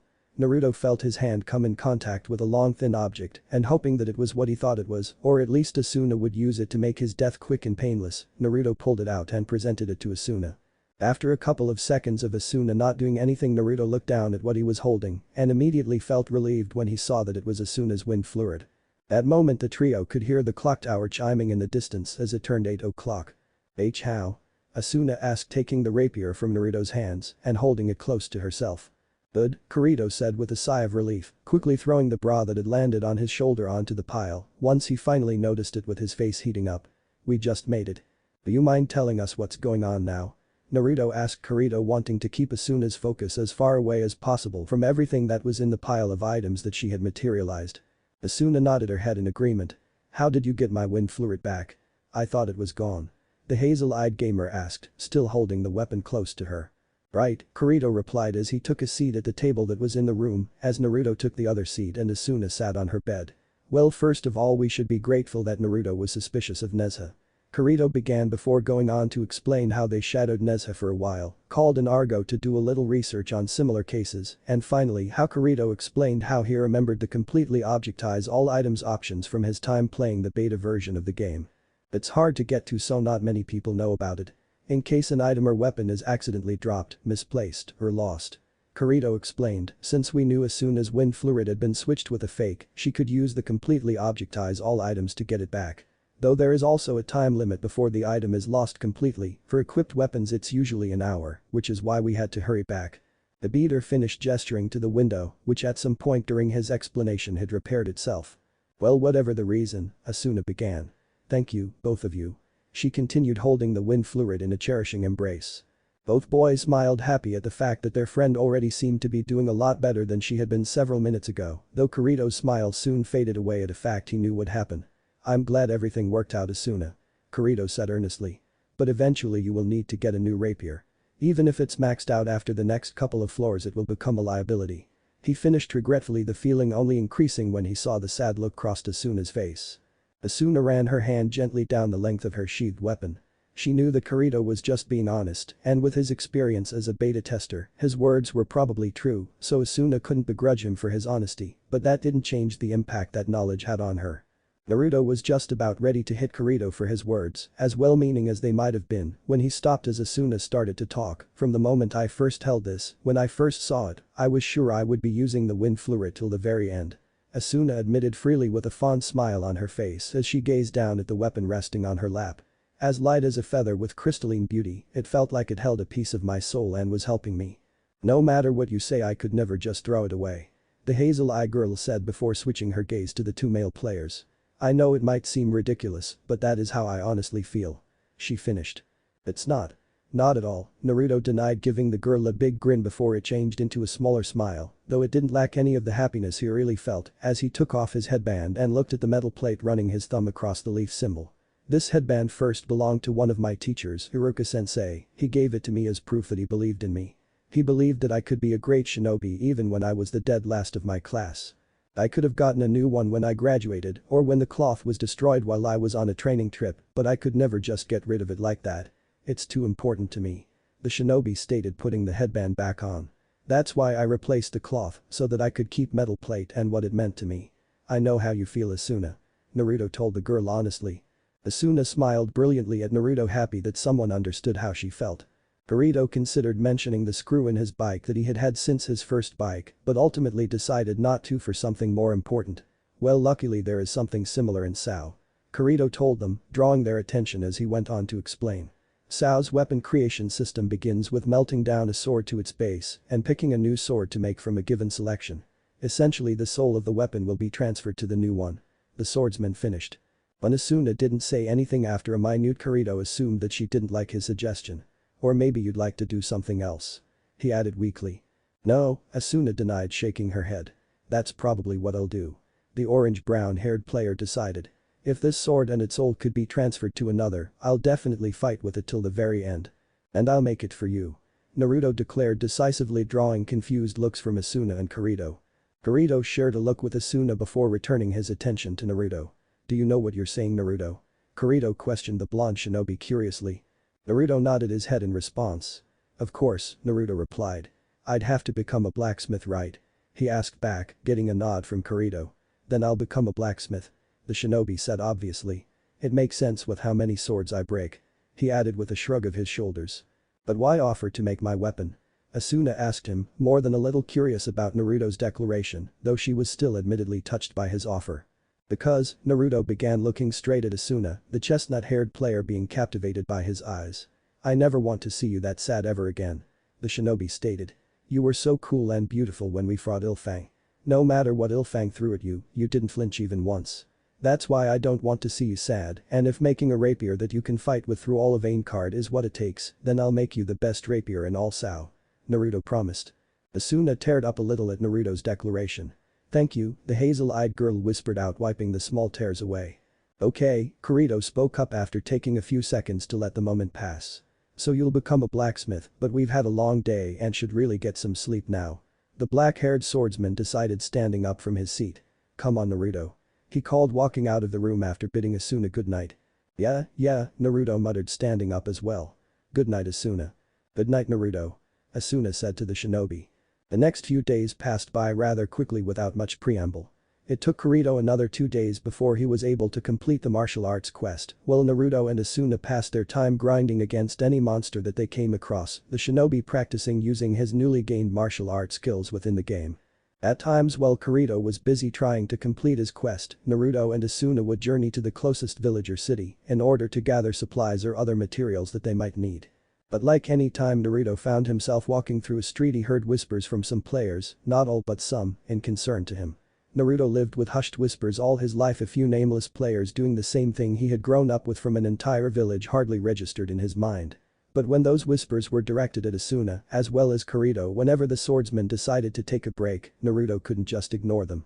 Slowly his two friends were being ostracized by the other players for simply being seen with him, and the blonde shinobi realized, forlornly, to keep them from being distrusted and shunned by the other players trapped within Sao, he would have to split up from the others.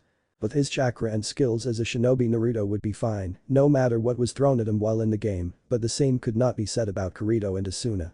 Naruto couldn't be with the all the time, and at times they would need the help and trust of other players, especially during raids on the boss room. That's why Naruto came to the decision he had. Sorry guys, Naruto whispered, having snuck out of the inn in the middle of the night several nights after recovering Asuna's wind fluid, looking back at the inn with a sorrowful look in his eyes. It's not like the shinobi planned on avoiding Asuna and Kirito, but at the moment it was best if they went their separate ways. At least for now and until Naruto could change people's opinion of himself. He did it once before, there isn't any reason he wouldn't be able to do it again. With a deep sigh, Naruto turned his back on the inn and began to walk away, planning to head out to the fields. Asuna was woken the next morning by the chimes of bells going off nearby. Looking around with her eyes half-lidded and her rapier clutched to her body, having been too afraid even as she slept to let go of her weapon, as she looked around for the source when she spotted it nearby. A message, Asuna muttered groggily, from Naruto. She continued to read, her sleep-addled mind confused as to why Naruto would be sending her a message when he was only a few rooms away. The part of Asuna's mind told her that she should be thankful that the blonde shinobi didn't just barge into her room like he did the other night. After debating for a second if she should read the message or go back to sleep, the orange-brown-haired girl opened the message and began to read it. Asuna, by the time you're reading this I'll be gone. The message read, drawing an immediate gasp from Asuna and causing her to sit up in her bed, finally releasing her hold on her rapier. Without much of a second thought, even to the fact that she was only wearing her night clothes of a tank top and shorts, Asuna rushed out of her room towards Naruto's. After a couple of quick knocks, Asuna opened the without waiting for an answer and almost ran into Kirito in the process. Kirito? Asuna nearly shouted out in surprise before looking around frantically for Naruto, but not being able to spot him. Where's Naruto? He didn't. The female player asked, only becoming more frantic once she realized that Naruto wasn't there. Hey, calm down Asuna, Kirito said, holding up his hands in an effort to pacify the anxious hazel-eyed rapier user. Naruto's already left. He said, stepping to the side to allow Asuna an unrestricted view of the empty room. Looks like he left at some point in the middle of the night while we were all asleep. He commented, shifting his gaze from the room back to Asuna. Left? Asuna repeated, the only word that really registered in her mind. Then he didn't, she began to question only to trail off at the end, unwilling to actually voice her question and risk it becoming reality. It took a couple of seconds for Kirito to understand what Asuna was asking before his eyes widened, nearly popping out of his head. No. Kirito denied loudly while shaking his hands in front of him frantically in denial. He just snuck out in the middle of the night. He promised. If Naruto had done that, which he wouldn't, you know that, his body would still be here. Kirito pointed out. While Asuna didn't care about the little piece of fact that Kirito pointed out at the end, it did help to relieve some of the nervousness she was feeling. Thank goodness. Asuna breathed. Kirito stares at the girl for a few silent moments before finally speaking up. You're worried. He pointed out obviously with an almost amused smile on his face. You should finish reading Naruto's message. Kirito advised. It was kind of obvious that Asuna hadn't finished reading Naruto's message before rushing towards his room to check on him, otherwise she would have known that he had left and not killed himself like she initially thought. The only reason that Kirito had been in Naruto's room to begin with was because he wanted to make sure for himself. Asuna nodded her head once in agreement, taking one last look around before heading back to her own room. Sitting back on her bed, unconsciously taking a hold of her rapier, Asuna continued reading Naruto's message. You don't have to worry, I'll be fine and definitely keep my promise to you and make you the best rapier possible. That part caused Asuna to smile a little. You idiot, Asuna muttered softly to herself. But I had to leave. Naruto insisted in his message. The other players would eventually turn their backs on you if Kirito and you were kept being seen with me, and I didn't want that to happen. The two of you are strong and will only get stronger, but not by yourselves, you'll need the support of others. You won't get that support if you're ostracized because of me. I told you Jinchuriki is the power of human sacrifice, someone who is hated by others. But I won't allow my friends, or anyone I care about, go through what I've gone through. I am willing to be seen as a Jinchuriki again for the sake of everyone, so that they could set their differences aside and focus on beating the game. So I'll fight on my own for now until I can earn everyone's trust. I've done it before, and if I ever need help I know I can count on you and Kirito to have my back. So until then, see ya. With those final words Naruto's message came to an end. Asuna sat silently in her room, contemplating what Naruto said in his message, until a knock on her door drew her attention. Asuna, can I come in? Kirito asked from the other side of the door, getting a come in from the girl inside. Walking into the room, the black-haired swordsman found Asuna sitting on her bed holding her rapier, but unlike before, Kirito somehow doubted that she was doing it consciously, as she seemed almost deep in thought. So did you finish reading Naruto's message? He asked her, which was answered with a nod. And what did you think? Asuna let out a huff as she set a rapier down beside her and crossed her arms in front of her. It's absolutely ridiculous, the orange-brown-haired player stated decisively. Naruto's putting himself in danger for something so absurd. He's our friend, why would we let what some people say or think affect that? Asuna asked rhetorically. You make a good point. Kirito conceded, agreeing fully with Asuna's opinion, assuming that whatever Naruto told Asuna in his message was similar to what his message said. But it was Naruto's decision and really we should have guessed that this was something he would have done. The swordsman finished almost casually with his observation. What do you mean? Asuna asked with a confused expression on her face.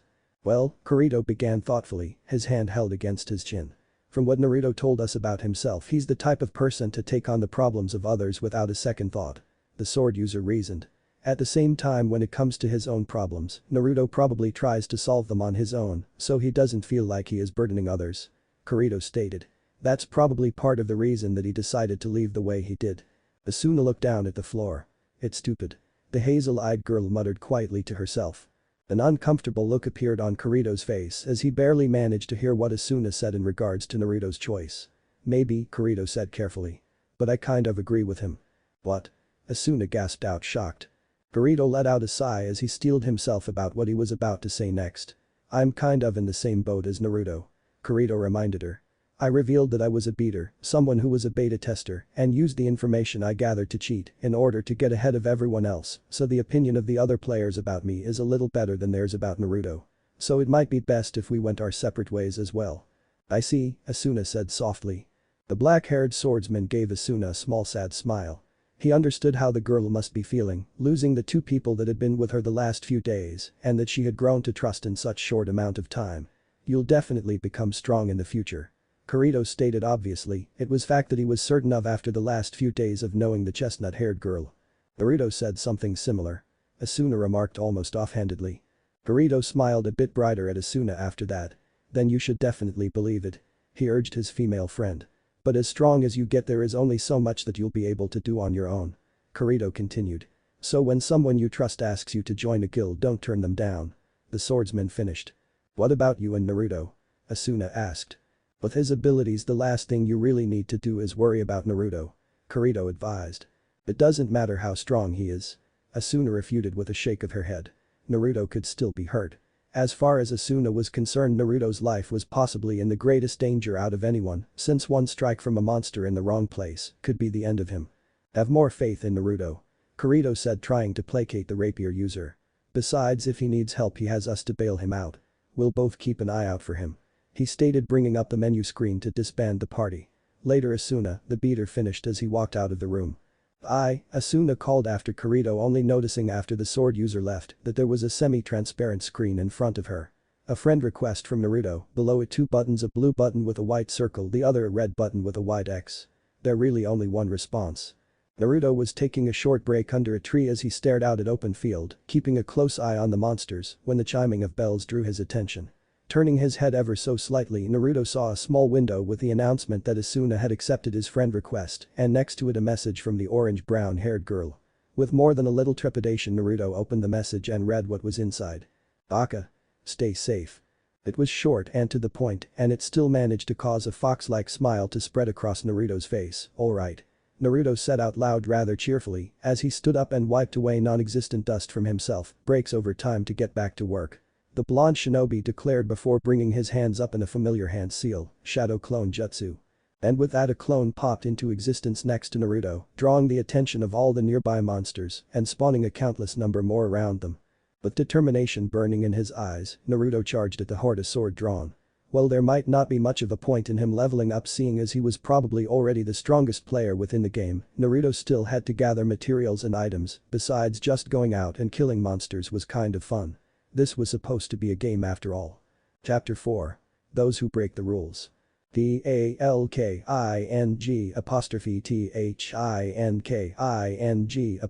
authors, note. Naruto sidestepped from a charging trembling cow before bringing down his sword in 3 quick slashes. Looking around, the shinobi ignored the defeated monster in favor of the ones that surrounded him. The monsters were a mixture of trembling cows and wind wasps, with more appearing every few seconds because of the clones he had at his side.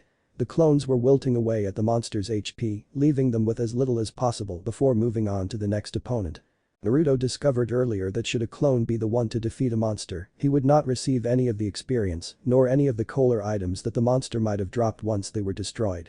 The shinobi jumped over a wind wasp that had dived at him from behind, spinning around the blonde player, used his sword to bisect the wasp, while in mid-air landing in a crouch, the fragments of the destroyed monster fell over him before he shot forward, gathering chakra into the palm of his hand.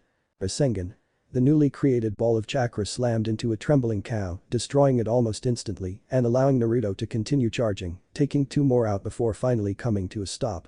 Reacting on instinct, Naruto spun around his sword, ready to cut through a charging trembling cow that had managed to get close only for it to be completely unnecessary.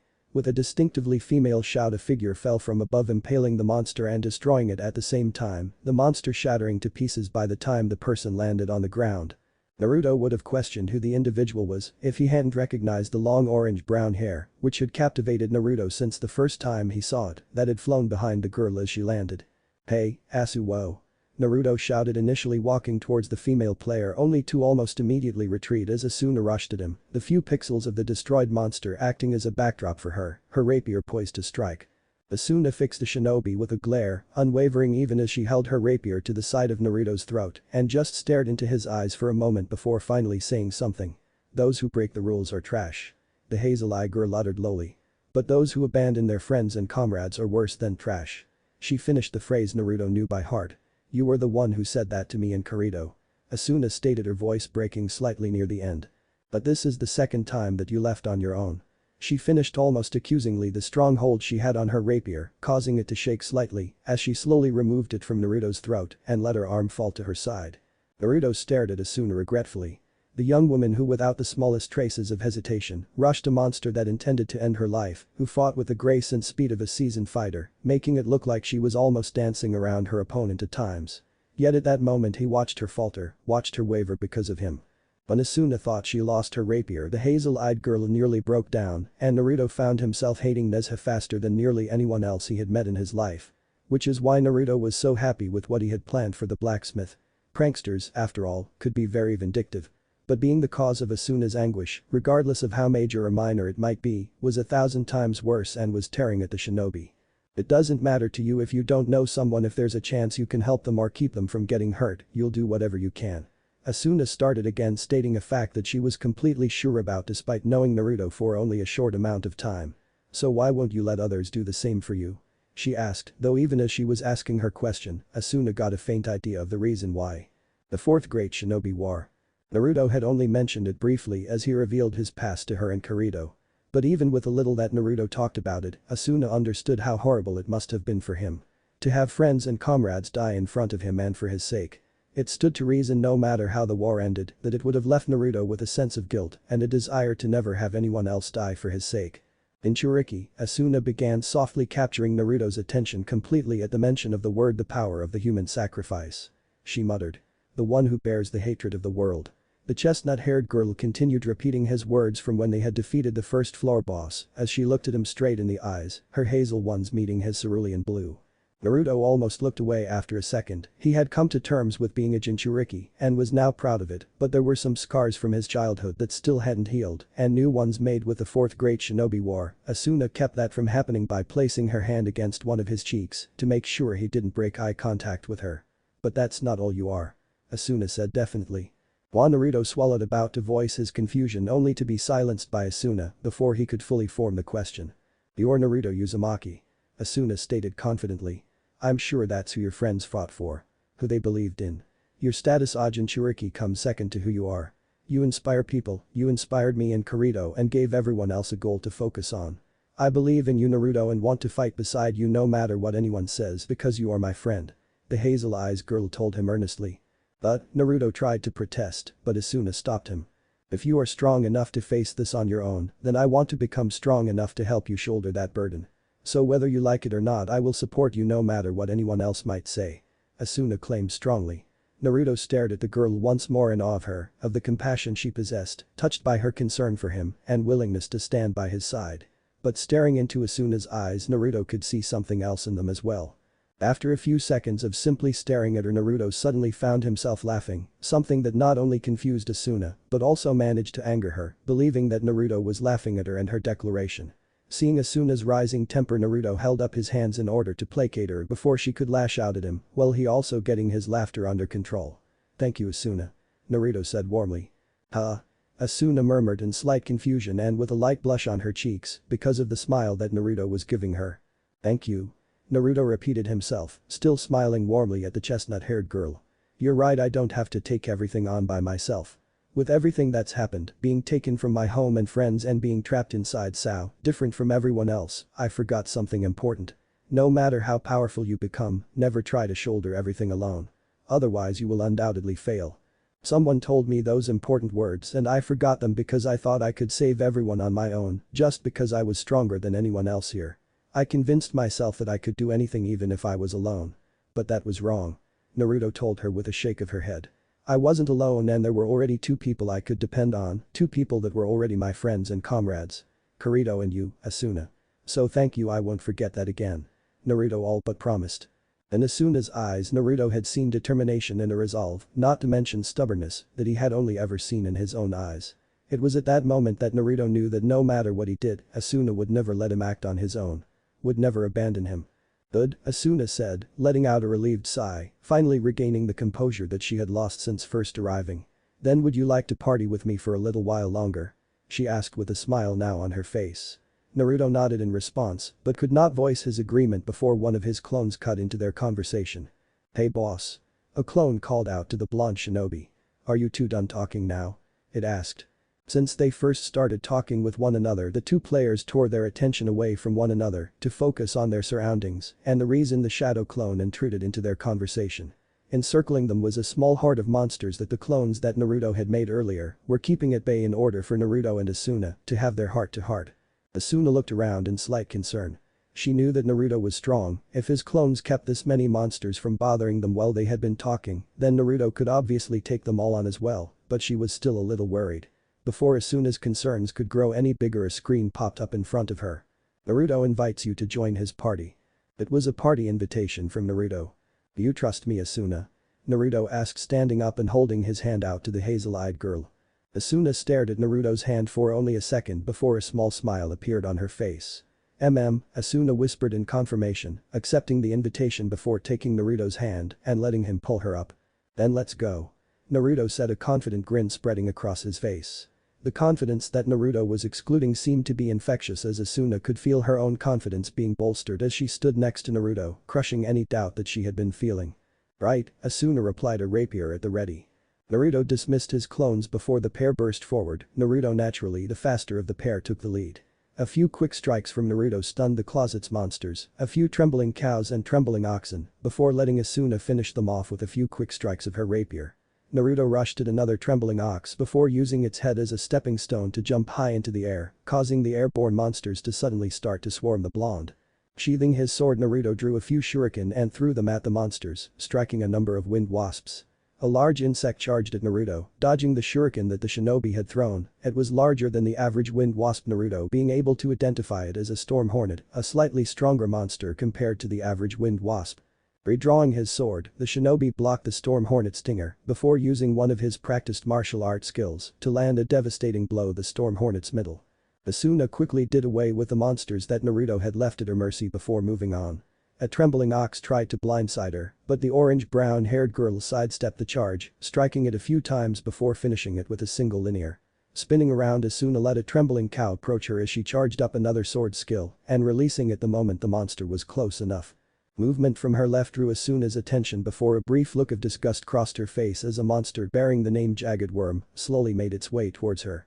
But much to Asuna's small relief, she didn't have to destroy the monster herself, as Naruto fell from above, bisecting the Jagged Worm in half before it shattered to pieces. For a brief moment, Naruto and Asuna stood back to back, smiles on each other's faces as they looked at the other out of the corner of their eyes, a silent exchange being shared between the two, and then shot off to re-engage the encircling monsters. The two worked almost flawlessly together, more than a match for any normal monster on their own, but completely invincible when they worked alongside one another, destroying a number of monsters in a matter of seconds. In the end, the small horde of monsters was all destroyed in a matter of a couple of minutes. The final monster being struck down by both Naruto and Asuna as they ran at the final trembling ox, their respective weapon piercing the monster's skull and proceeding to tear down its hide. Turning to Asuna, as the trembling ox shattered behind them, Naruto once more gazed the hazel-eyed girl with another sincere smile. Thanks, Asuna. Naruto thanked the female player once more. For setting me straight and knocking some sense into me. Asuna looked bashful for a second with a smile on her face, cheeks red, and briefly unable to make eye contact with Naruto because of the heartfelt sense of gratitude Naruto was expressing towards her. You're welcome. Asuna replied gently before a playful look appeared in her eyes as she stared into Naruto's cerulean blue. But next time you do something stupid like leaving, I really will have to knock some sense into you. She teased him cheerfully, though Naruto wondered if she was teasing him at all or really meant it. Got it? Naruto said with a light chuckle, happy that the chestnut-haired girl was in a far better mood than the one she was in when she first arrived. No matter what happened, Naruto wanted to make sure that Asuna was always happy, it was the least she deserved. Thank you, Asuna. Naruto thought, silently gazing fondly at the girl. Thank you for becoming someone precious to me. For being my friend. What if Naruto has chakra sword and sword art online? End here, and thanks for watching my video till the end.